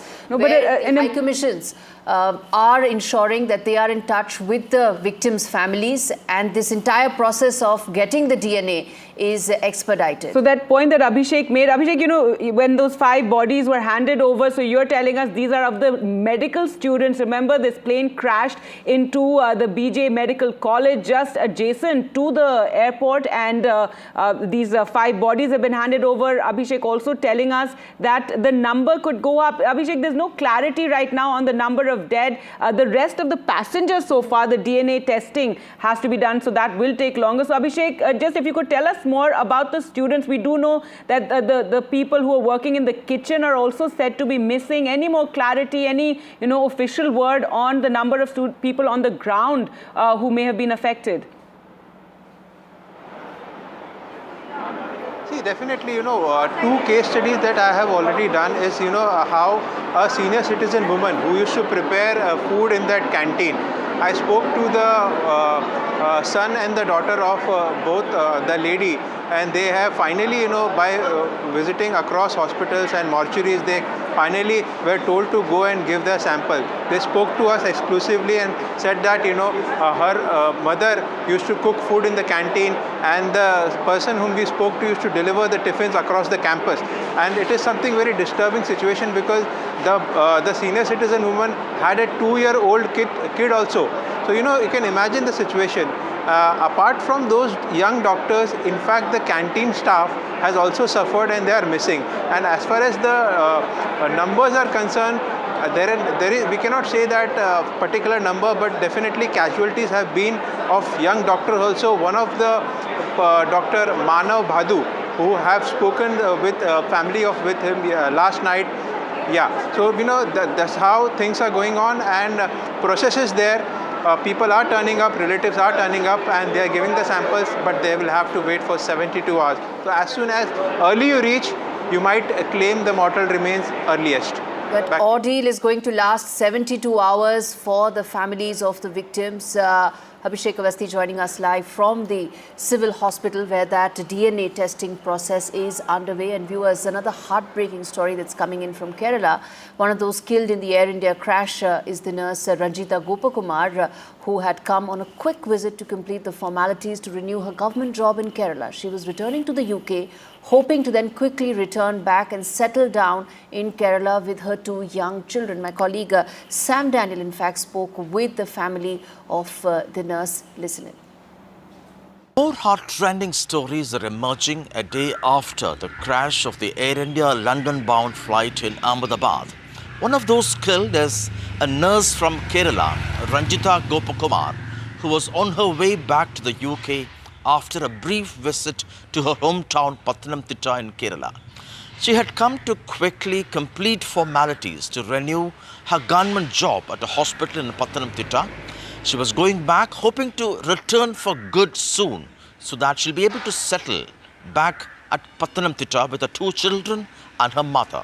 She was even building a house, hoping to move in there with her family. Now she leaves behind her mother and 2 children. There's a pile of gloom at Pathanamthitta at her home, with friends, families and many from the community gathering there, hearing about the tragedy. In Chennai, Sam Daniel, NDTV.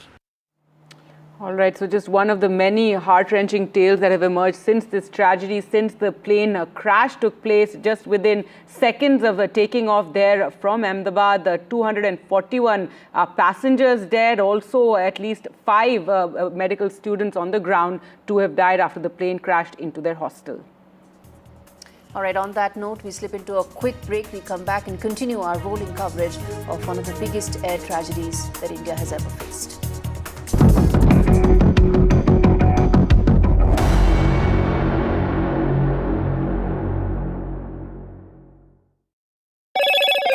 Hello, Moto. Motorola, India's leading AI smartphone brand.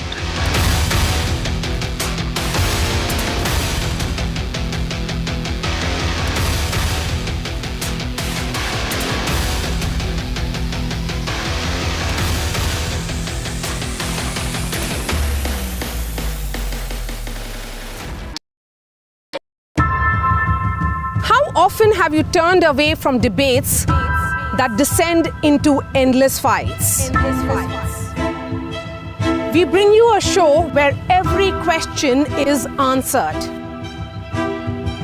where every debate finds its resolution, where every story finds its conclusion, where opinions collide but facts prevail, where stories unfold with insights and trust. When the noise ends, the last word begins.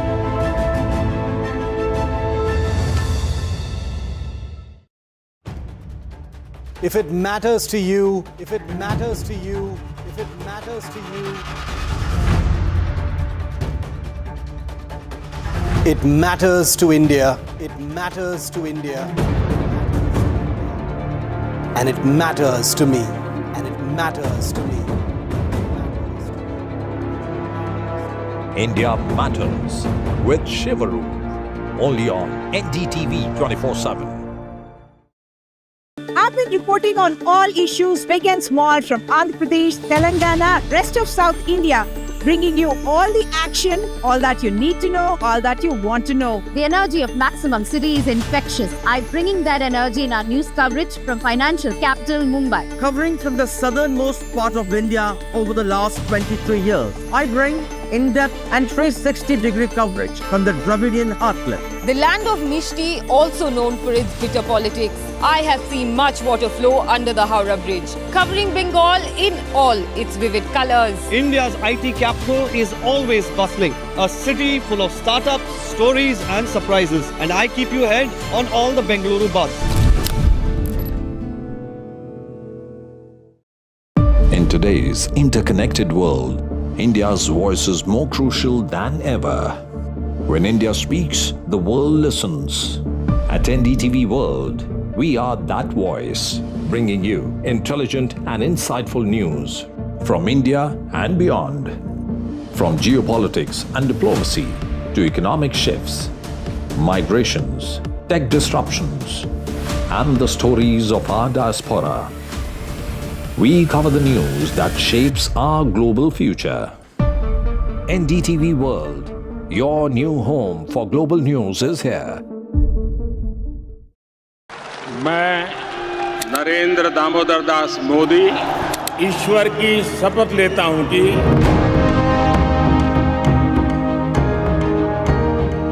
NDA सरकार में हम अगले 10 साल में विकसित भारत के सपने को साकार करके रहेंगे। अटल से तो विकसित भारत की तस्वीर है। प्रेरणा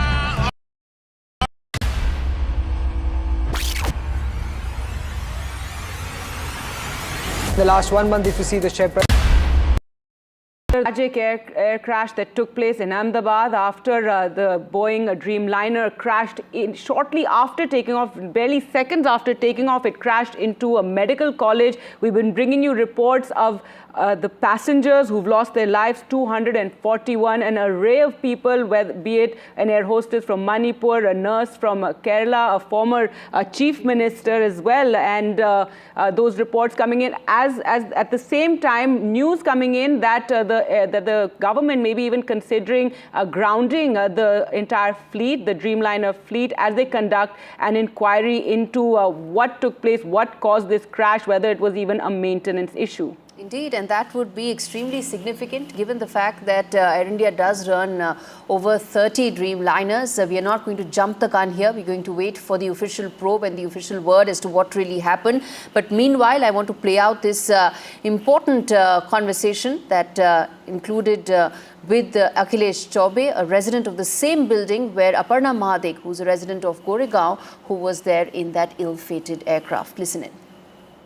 अपर्णा महादिक ये अहमदाबाद से लंदन जा रही जो फ़्लाइट क्रैश हुई कल अहमदाबाद में, उसमें क्रू मेंबर थी, मुंबई के गोरेगांव इलाके की रहने वाली थी और यहाँ पर जो उनके आसपास रहते हैं अखिलेश चौबे जी, वो हमारे साथ हैं। अक्सर दोनों वॉक पे मिला करते थे, एक साथ वॉक भी किया करते थे। उनसे बात करेंगे कि अपर्णा किस तरीके की व्यक्ति थी और क्या कुछ था। सर, बहुत दुखद घटना अहमदाबाद में सामने आई जहाँ पर तकरीबन 200 से ज़्यादा लोगों की मौत हो गई। उनमें से आप ही की सोसाइटी में रहने वाली एक क्रू मेंबर अपर्णा महादिक भी थी।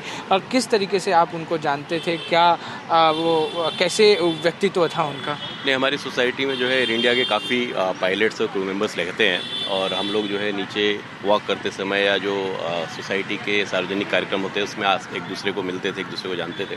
और कल फ़ोटो देखने के तुरंत बाद जैसे ये घटना घटी और उसके बाद जैसे ही अपर्णा का फ़ोटो आया, मुझे ऐसा लगा कि हमारे कोई जान पहचान वाले एक्सपायर हुए हैं। हमने फ़ोन करके फिर पता किया और पूरी सोसाइटी को ऐसा लग रहा है कि सोसाइटी का कोई अपना चला गया है। वैसे तो पूरे देश के लिए बहुत दुखद घटना है, बट हमारी सोसाइटी के लिए विशेष दुखद हो गया। और सर, किसी से बात हो पाई है, उनके परिवार से आपकी बात हो पाई है और उनका व्यक्तित्व कैसा था, वो किस तरीके की व्यक्ति थी? जब आप वॉक्स पे मिलते थे तो क्या कुछ था उनके बाद, थोड़ी जानकारी? देखिए, फिटनेस फ्रीक थी, रूटीन वॉक करते थे, मॉर्निंग में दिखती थी और ऐसी घड़ी में घर से परिवार वालों से क्या बात करें वो समझ में नहीं आता है। तो सारे लोग दुख में हैं। अब जो है सोसाइटी में जब भी आगे उनकी डेड बॉडी वगैरह आएगी तो उसके बाद जो भी प्रोग्राम कार्यक्रम होगा। Viewers, 12 people were from Rajasthan in that aircraft, and that included 5 from one family in Baswara district, a couple and 3 young children. You can see that final selfie that they took in the plane. And they were all relocating, in fact, Gargi. They were relocating to the UK. And you know, the husband was in the UK for the last 6 years. He had put the building block, so to say, in place. And the wife had just quit her job and they were relocating with their twin boys and daughter. NDTV's Harsha sent us this report.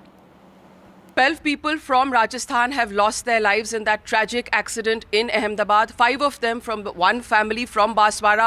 In fact, Dr. Prateek Joshi, who was a medical doctor and working in London, had just come back to take back with him his wife and his 3 children.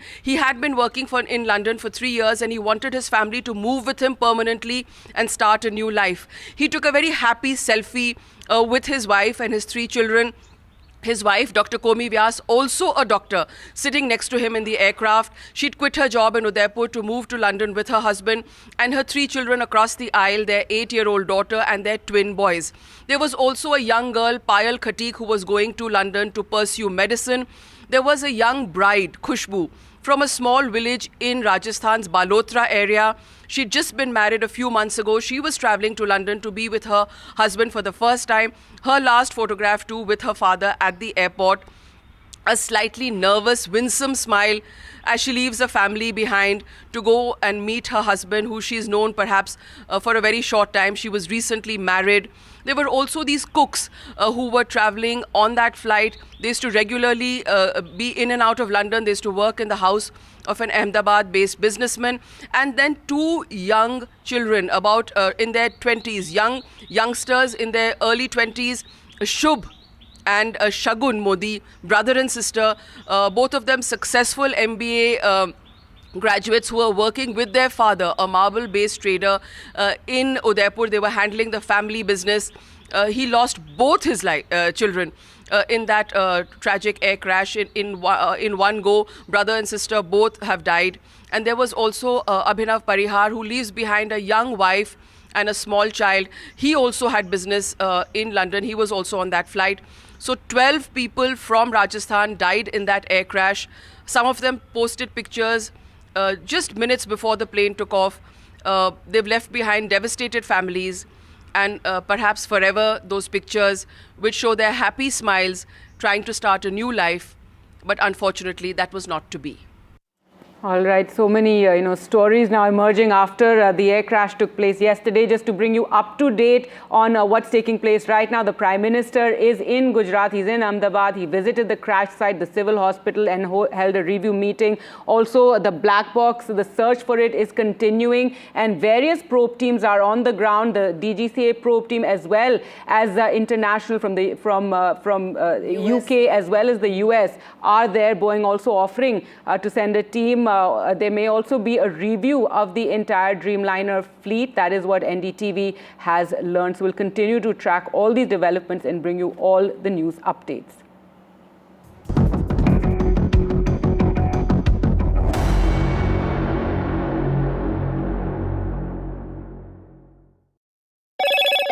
Hello, Moto. Motorola, India's leading AI smartphone brand.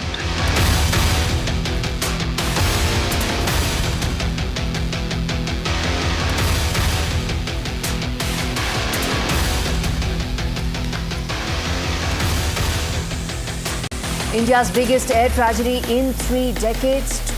A fatal air crash to be probed by all investigating agencies going forward. Prime Minister Modi visits the crash site and examines all investigation and probes that are underway. Lone survivor narrates the ordeal, tells how he managed his miraculous escape. Human faces of the Air India tragedy numbs India. Multiple families shattered, 241 dead, multiple families in complete shock.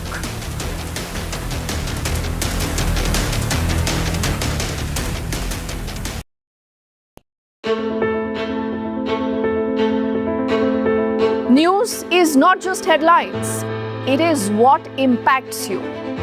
And news should never be mistaken for noise. What matters is the reality. Accurate, in-depth, and with the right perspective. For over 20 years, I have been a journalist, and never has clarity mattered more than now. At Newsnight, we go beyond the surface. We dissect the details, challenge the narratives, and bring you the unparalleled clarity you deserve in a world clouded by misinformation. We are bold, we are direct. Newsnight, for the news in your interest. Only on NDTV 24/7. After 2 years of the India-Canada tensions, it's the big relationship reboot. Indian Prime Minister heads to the G7 summit. Indispensable India on the global stage. Modi's multilateral momentum. NDTV live from the G7 summit in Canada.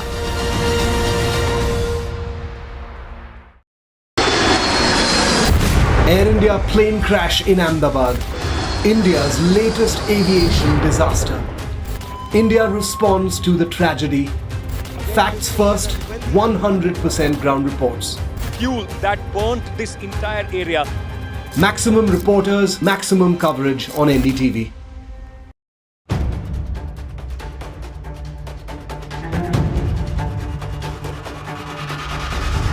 If it matters to you, if it matters to you, if it matters to you,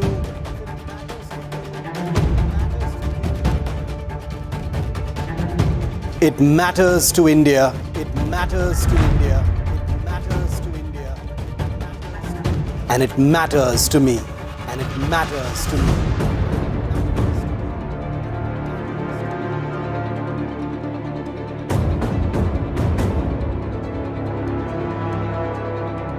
India Matters with Shivaru, only on NDTV 24/7. Why was there a hurry? Was it the government that was in a hurry? I don't want to blame anyone. Joining us today here in the NDTV newsroom. Government cannot walk away from this responsibility. Cricket is religion of sort in this country. Would you like to comment on what happened? What is the condition of the injured at this point? How many people died? What exactly happened? You have lost your daughter.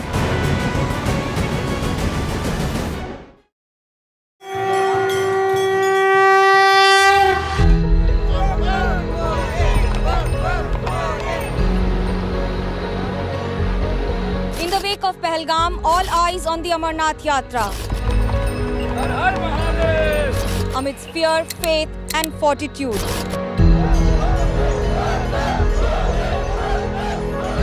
India's biggest fight against terror. NDTV reports on the holy route, the Amarnath spirit.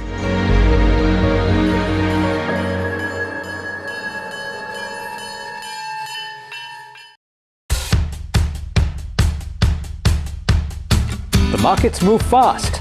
And so should your portfolio. Expert insights, real-time stock picks. Do I buy Ola? Should I hold CDSL for the long term? Buy, sell or hold. The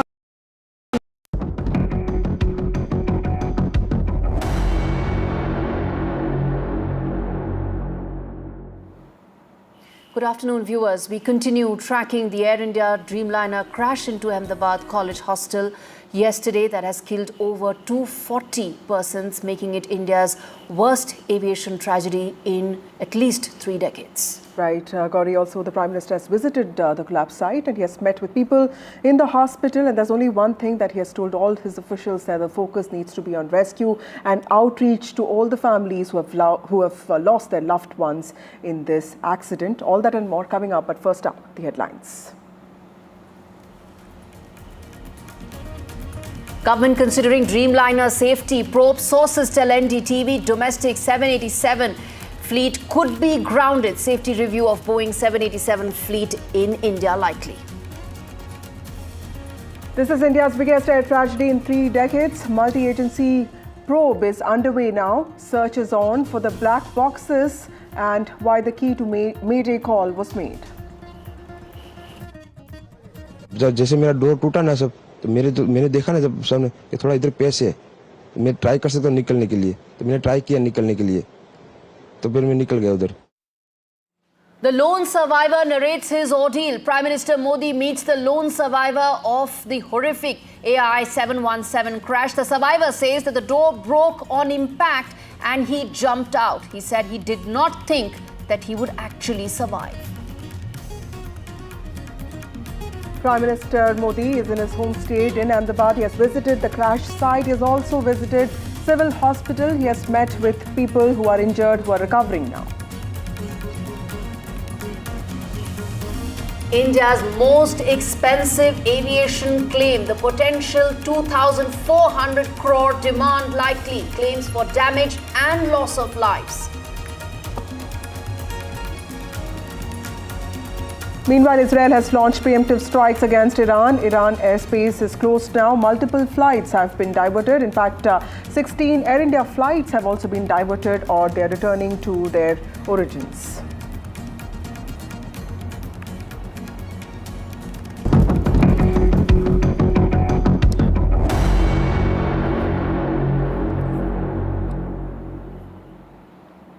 The Air India Ahmedabad-London flight that crashed marks Boeing's 787 Dreamliner's first fatal crash since the aircraft's debut in 2011. What we understand now so far is that the government is mulling grounding this fleet and taking a call as to what should be the way forward.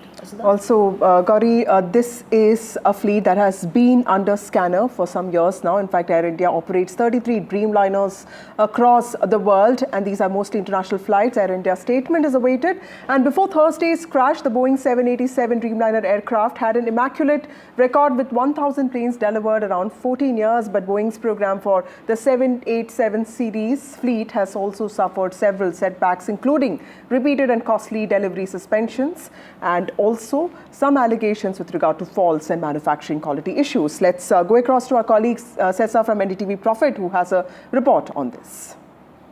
The Ministry of Civil Aviation is considering a safety review of the domestic fleet of Dreamliners following the devastating crash of an Air India Boeing 787 aircraft, which claimed lives of 241 out of the 242 people that were on board of the London-bound flight, which is seen as the deadliest air disaster globally in a decade.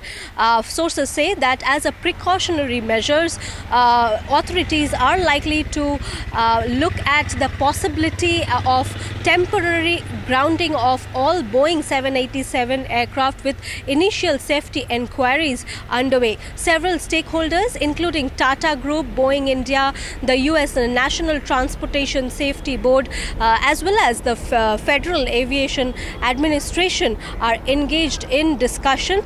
A final decision hinges on the investigation's final findings.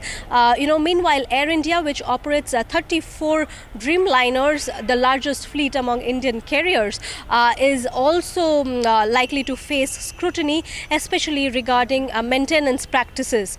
The crash has prompted international attention, with the NTSB leading a team of investigators from the US alongside Boeing and engine manufacturer GE Aerospace. Meanwhile, the Indian Aircraft Accident Investigation Bureau is also probing the incident, with a preliminary report expected in about a month's time. Now, this particular tragedy is, not only raises questions about the aircraft's safety, but may also lead to a global review of Dreamliner's safety protocols as authorities seek to prevent such disasters in the future. We will keep you updated as the investigation progresses. All right, Vasudha, in fact, pilot error as well as engine failure are supposed to be one of the theories that are being bandied about. Only the recovery of the flight box, black box recorders are likely to provide the concrete answers, but this crash is also going to be a major setback to Boeing's reputation as well as the importance it gives to safety. The company said that also, that its thoughts are with the passengers, crew, as well as first responders and all that are affected. Went on to also say that it was working with Air India to gather as much information as it can about the air crash. Absolutely, Gauri. This is a setback to Boeing's reputation, and Boeing is one of those international players apart from Airbus, and every international flight that you travel in is expected to be either a Boeing aircraft or Airbus. So clearly this is a setback. And of course, when stock markets closed in New York on Thursday, Boeing shares went down by nearly 5%. The company has faced serious questions over its safety practices. In April, the company had said that it had improved operational performance from the ongoing focus on safety. And yesterday, it released an official statement saying that it's ready to cooperate with DGCA and the regulator and everybody else, even Air India, to understand what really went wrong. But let's go across to our colleague Shiv, who has more details on this. The important thing to look back on now as we report on the Ahmedabad crash is Boeing's track record over the last 5 years, which has been, to say the least, a very, very turbulent one.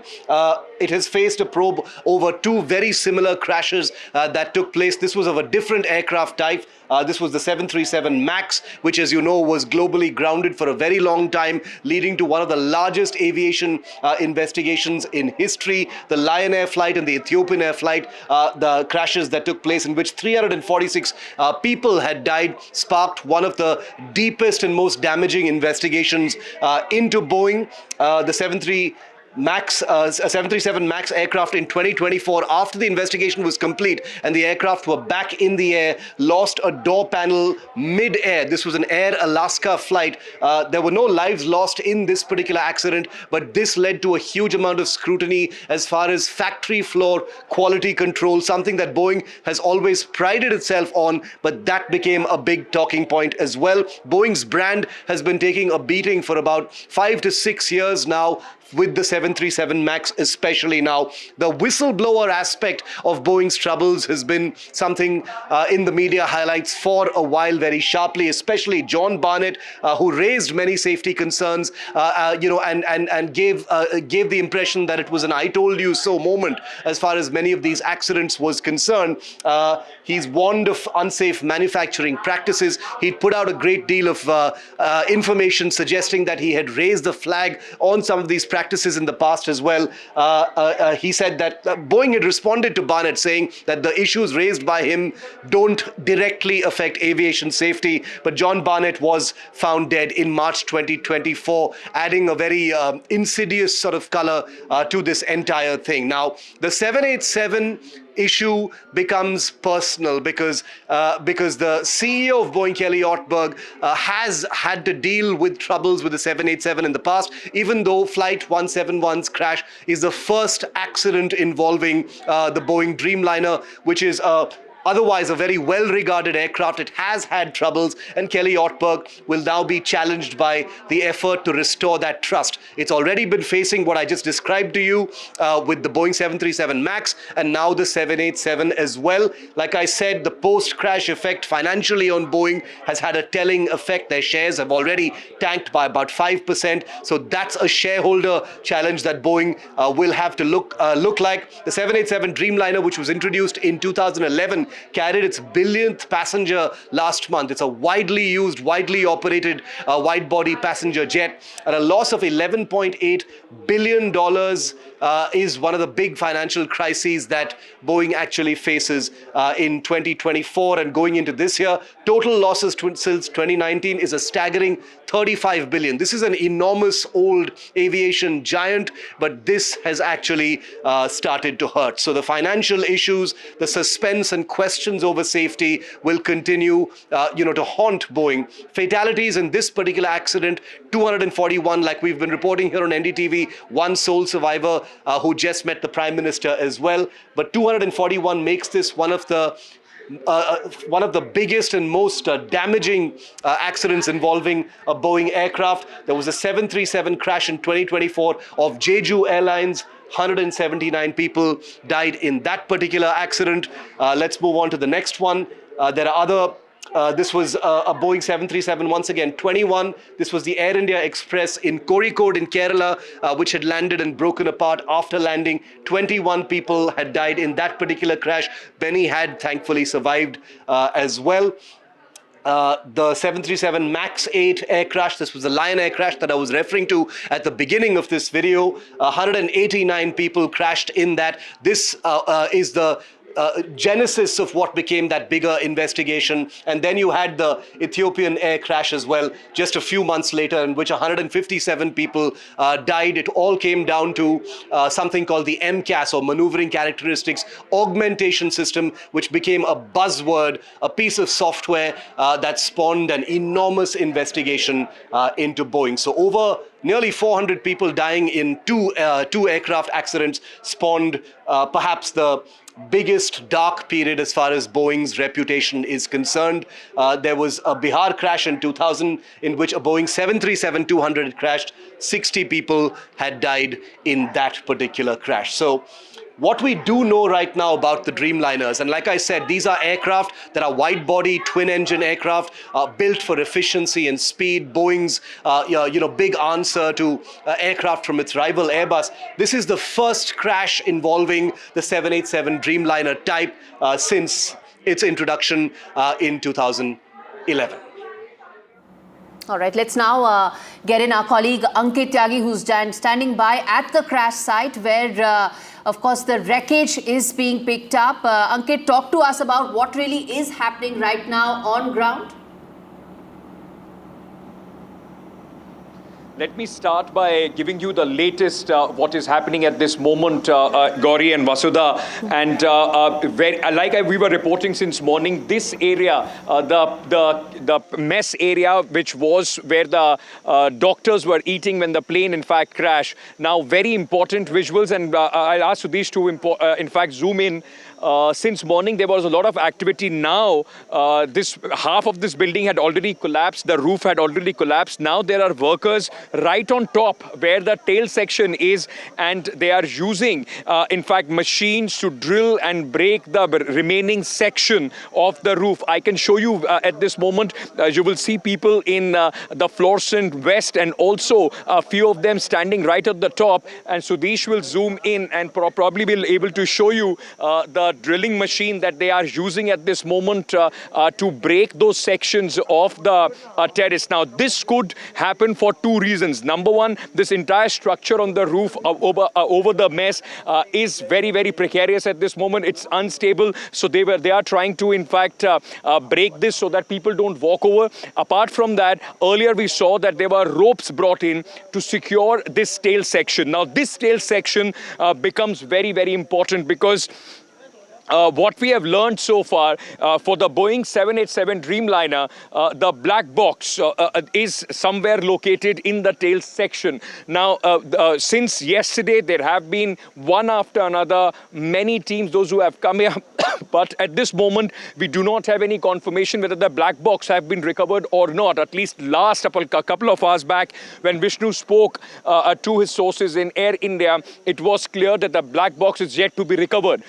And that becomes the most important factor as far as this entire investigation is concerned. Because remember, the black box would also have the cockpit voice recorder. So it will have the last minute when the pilots were trying to take off, the conversation between the pilot and the co-pilot. It also has the data of any malfunctioning. It will distinguish between human error or mechanical malfunctioning that took place in this plane. And all those data then become very, very important for future step for air safety, not only for Boeing, but for other aircrafts as well. What I can tell you at this moment is that at 10:30, the final go-ahead was given to, in fact, clear the debris and the wreckage from this area. And what you are seeing at this moment is very, very significant, because this is the largest intact, part of the plane, of the wreckage of AI-171, which was en route to London, which is, actually at this moment,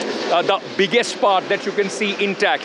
Apart from this, everything else from the cockpit to the entire body of the plane is absolutely charred beyond recognition. It is scattered around 400 to 500 meters, in fact 600 meters, because let me very quickly once again tell you, the roof at which you are seeing the workers working at this moment to try and break it is the roof of the hostel mess, and this is also the area where the kitchen was. Now, at least 5 doctors and 2 women, mother-daughter duo, those who were working in the kitchen mess, died at this moment, at this place. Apart from that, just under this building is the underbody of the plane, which carries, in fact, the luggage, and a lot of luggage has been strewn all across that area as well. Okay, there are certain teams that I can see at this moment on the ground as well. As I told you, there's a lot of movement here. The area of interest becomes this tail section. Right in front of the tail section, about 100 meters from there, is the tail fin. The tail in the area that you see of the wreckage, the red area with the Air India logo. It also had a tail fin which had fallen about 100 meters from here. The landing gear is also intact and hanging under this wreckage. But what we are seeing at this moment are, in fact, very significant visuals of how this entire debris is being cleared. The roof is being, in fact, broken. There are workers working right on top. Since morning, right after the Prime Minister's visit, there were about 8 to 10 people continuously moving around this roof itself. And this is where the action at this moment is taking place. Hopefully, they are either planning planning to break this and bring this entire section down so that they can safely try and see if the black box is in that area. You will see once again just near where this debris is, where this part is of the tail, the rear end of the aircraft. Two gentlemen, those who are in the fluorescent vest, also, in fact, surveying the area, it looks like they will start breaking this down, the walls as well. Both these gentlemen are in uniform, could be part of multiple air crash investigation teams, which are at this moment stationed all across this BK Medical College, junior doctors, mess, and of course, beyond that is the residential area, quarters. In the residential quarters, at least 5 of the buildings have been charred very, very badly. The engine, other parts of the plane are strewn all across that place. The fatalities on the ground could even go higher. More than 10 is what sources are telling us at this moment. Well, Ankit, also what I understand is that while an expert team from DGCA and aircraft AAIB is already there, we also understand that there are institutions and organizations like NTSB and EASA, which will also be looking at sending teams, and some of them have already arrived. What is it that can be expected from these international experts? Because Boeing is an international player and there's a lot of scrutiny on the company, and more importantly, there'll be a lot of expert attention also on this episode. And how soon are those experts likely to be there? Those foreign investigative probes, how soon are they likely to join these investigations? See, it is going to be, Vasudha and Gauri, a multi-nation probe, because but India is going to have a lead on this. Beyond the scrutiny of Boeing, the important thing is to try and figure out what went wrong. And that would only happen once the black box is recovered. Remember, 737 Dreamliner, this is, one of the major aircraft on long-haul flights, not just being flown by Air India, but many other airlines as well. So they would be, in fact, also be waiting anxiously to exactly know what went wrong as far as this entire accident is concerned. On your question about the experts, so what we know is that from United Kingdom, there is a team which is coming to assist the investigation, which the Indian, in fact, aircraft accident bureau is doing. And apart from that, there is a team for Boeing as well, which will come and access. Now, very quickly, just about the black box, the data recorder, the black box that we are talking about, we've been telling our viewers simultaneously that though it is called the black box, but it is an orange, painted sort of a thing, which is very securely put at the tail end or the rear end of the aircraft, and it is designed to take substantial punishment.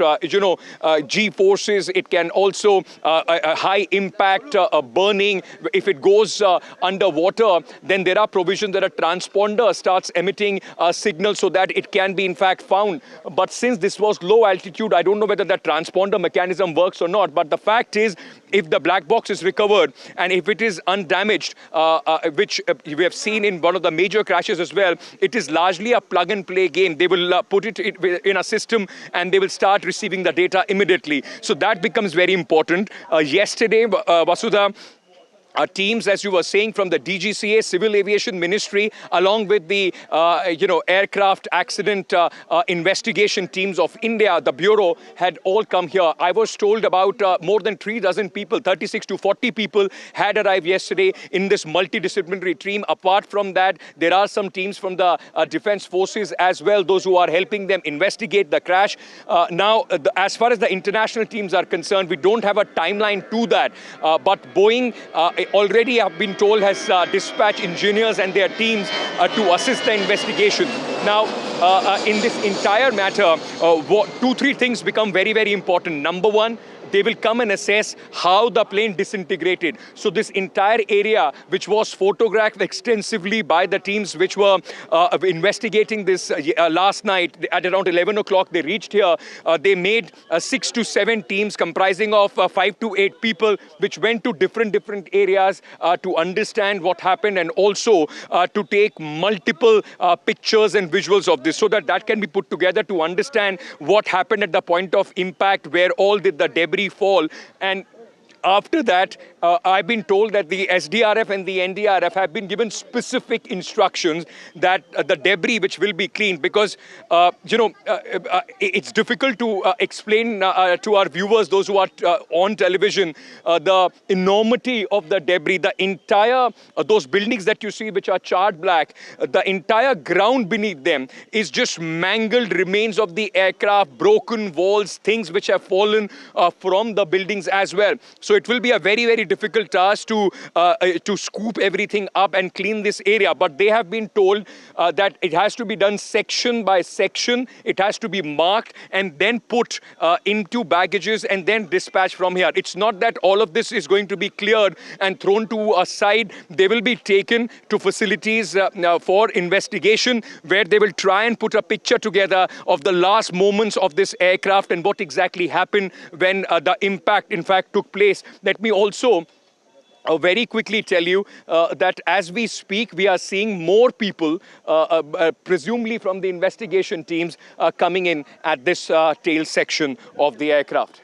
Very important, Ankit, that you pointed out that more people are joining in the probe, and we're going to keep coming back to you for the latest in terms of what's really happening on the crash site. That was Ankit Tyagi reporting live from the crash site in Ahmedabad. Now, Vasudha, while on one end we've been talking about the probe, the black box recovery, the flight data and what really happened, but the larger point, the human face of this tragedy, the 241 people, their families that are completely devastated, waiting for a DNA sample to be completed so they can actually take the body of their loved ones. The families, their stories, each of them in fact had a story to tell, right? Whether it was one from Rajasthan or Kerala or Manipur, isn't it? Yes, and incidentally, Gauri, all of them were, looking forward to beginning a new life. There was a story of a young bride. There was the story of a doctor who basically had resigned as a radiologist in a hospital in Banswara, and then she's looking forward to a fresh life with her husband, with her 3 children. Those smiling faces of those kids, and that selfie that they put out on the social media. That was the last selfie that the family had, and there was a lot of work that went behind that journey, that ill-fated journey that never took off. And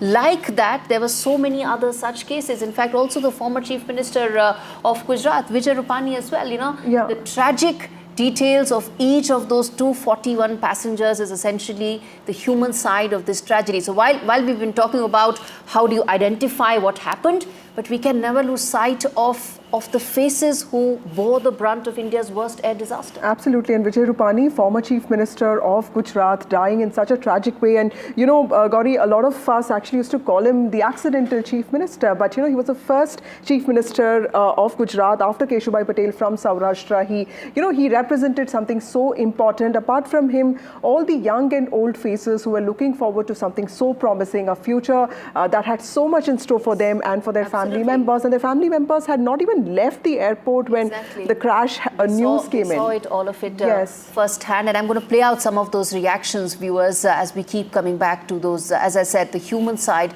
of this devastating tragedy. But first, listening to some of those reactions. Aparna Mahadik, ये अहमदाबाद से London जा रही जो flight crash हुई कल अहमदाबाद में, उसमें crew member थी, मुंबई के गोरेगांव इलाके की रहने वाली थी। और यहाँ पर जो उनके आसपास रहते हैं, अखिलेश चौबे जी, वो हमारे साथ हैं। अक्सर दोनों वॉक पे मिला करते थे, एक साथ वॉक भी किया करते थे। उनसे बात करेंगे कि अपर्णा किस तरीके की व्यक्ति थी और क्या कुछ था। सर, बहुत दुखद घटना अहमदाबाद में सामने आई, जहाँ पर तकरीबन 200 से ज़्यादा लोगों की मौत हो गई। उनमें से आप ही की सोसाइटी में रहने वाली एक क्रू मेंबर अपर्णा महादिक भी थी। किस तरीके से आप उनको जानते थे? क्या वो कैसे व्यक्तित्व था उनका? नहीं, हमारी सोसाइटी में जो है एयर इंडिया के काफ़ी पायलट्स और क्रू मेंबर्स रहते हैं, और हम लोग जो है नीचे वॉक करते समय या जो सोसाइटी के सार्वजनिक कार्यक्रम होते हैं उसमें एक दूसरे को मिलते थे, एक दूसरे को जानते थे। और कल फ़ोटो देखने के तुरंत बाद जैसे ये घटना घटी और उसके बाद जैसे अपर्णा का फ़ोटो आया, मुझे ऐसा लगा कि हमारे कोई जान पहचान वाले एक्सपायर हुए हैं। हमने फ़ोन करके तो पता किया, और पूरी सोसाइटी को ऐसा लग रहा है कि सोसाइटी का कोई अपना चला गया है। वैसे तो पूरे देश के लिए बहुत दुखद घटना है, बट हमारी सोसाइटी के लिए विशेष दुखद हो गया। सर, किसी से बात हो पाई है, उनके परिवार से आपकी बात हो पाई है, और उनका व्यक्तित्व कैसा था? वो किस तरीके की व्यक्ति थी? जब आप वॉक्स पे मिलते थे तो क्या कुछ था उनके बाद, थोड़ी जानकारी? देखिए, फिटनेस फ्रीक थी, रूटीन वॉक करते थे, मॉर्निंग में दिखती थी, और ऐसी घड़ी में घर से परिवार वालों से क्या बात करें वो समझ में नहीं आता है। तो सारे लोग दुख में हैं।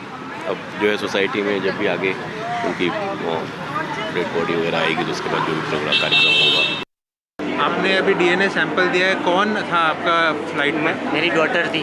क्या नाम है उनका? किनल मिस्त्री। क्या बताया जा रहा है और कहाँ जा रहे थे, कुछ अगर शेयर कर पाएंगे? वो आनंद से लंदन जा रही थी, अहमदाबाद से लंदन। अच्छा, अहमदाबाद आनंद से आए थे आप आनंद से हैं? आनंद से। अच्छा, क्या मकसद से जा रहे थे, कुछ बता पाएंगे? उधर ही रहती थी, लंदन 1 साल से थी वो। अच्छा। वो वर्क परमिट में गई थी, उधर ही रहती थी, और उसका अगले साल एक्सीडेंट हो गया था इंडिया में ही। फिर उसका वर्क परमिट था, उसको जाना ही पड़ता था, तो उसका ट्रीटमेंट पूरा नहीं हुआ था, तो ये ट्रीटमेंट के लिए वापस आई थी। उसका 7 या 8 टीथ निकल गया था। अच्छा। तो इम्प्लांट करवाया, तो पूरा दांत उसका नया लगवाया था। क्या बता रहे हैं कुछ? अभी आपने सैंपल दिया है? या 3 दिन लगेगा ऐसा बोले, 72 घंटा लगेगा। तो खाली वो थे, मतलब मैरिड थी, किस तरीके का? तो आप मैरिड की रजिस्टर करके गई थी। मैरिज तो उसका अगले साल करने का था, मैरिज नहीं हुआ था, मैरिज करने का था अगले साल। अहमदाबाद हादसे में मारे गए लोगों के परिजनों का जो डीएनए परीक्षण है वो इस वक्त मेडिकल कॉलेज में चल रहा है। मेरे साथ में धैर्य हैं और इनके जो अंकल हैं वो इस हादसे में उनकी मौत हुई है। धैर्य, अपने अंकल के बारे में बताइए, कहाँ जा रहे थे, क्या कर रहे थे? हाँ, वो यहाँ से लंदन की फ़्लाइट में जा रहे थे। उनको लंदन नहीं जाना था, उनके सन के पास, और वो वहाँ यहाँ बनासकांठा से आ रहे थे और वो प्लेन में थे।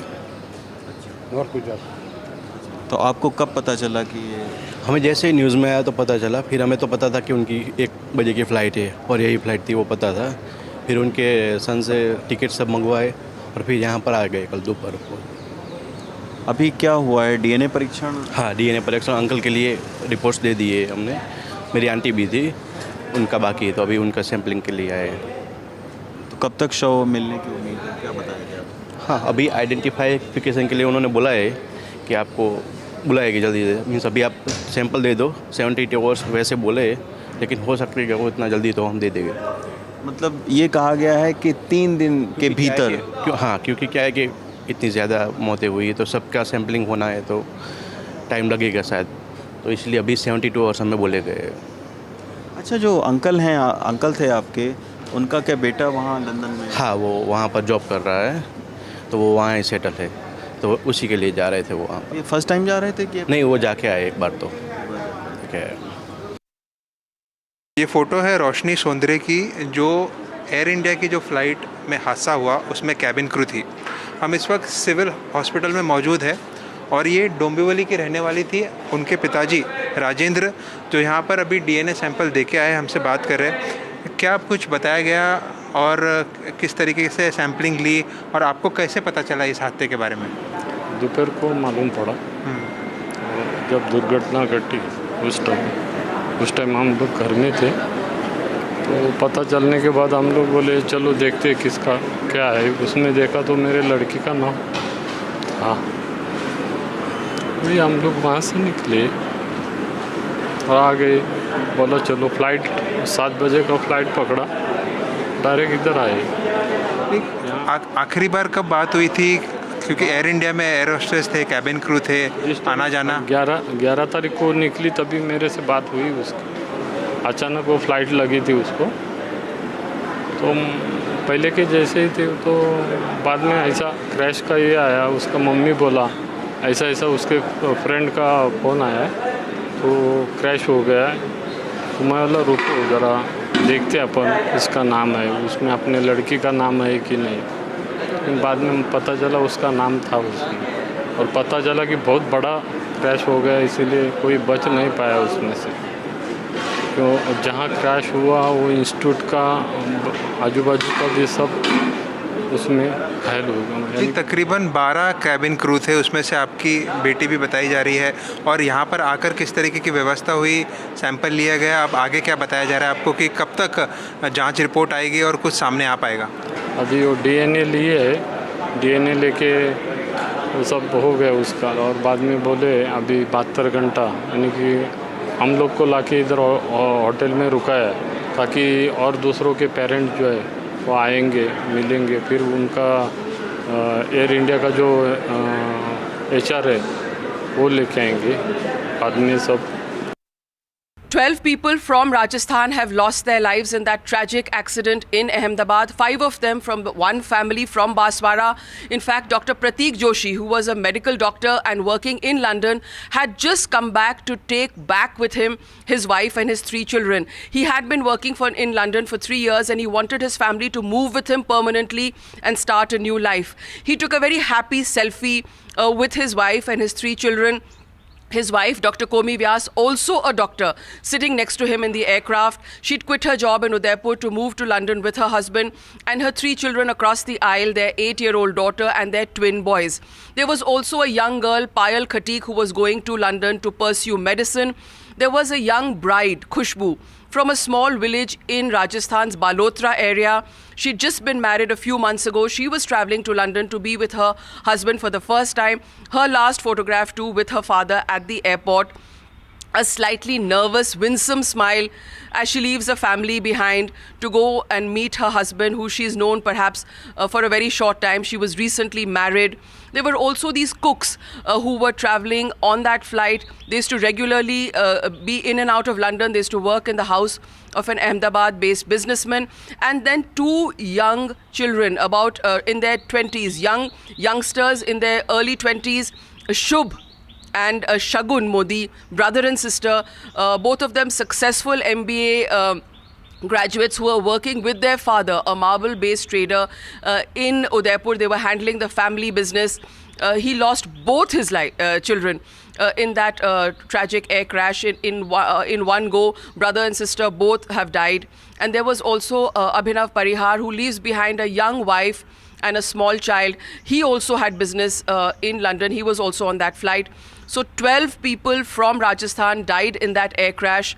Some of them posted pictures just minutes before the plane took off. They've left behind devastated families and perhaps forever those pictures which show their happy smiles trying to start a new life. But unfortunately, that was not to be.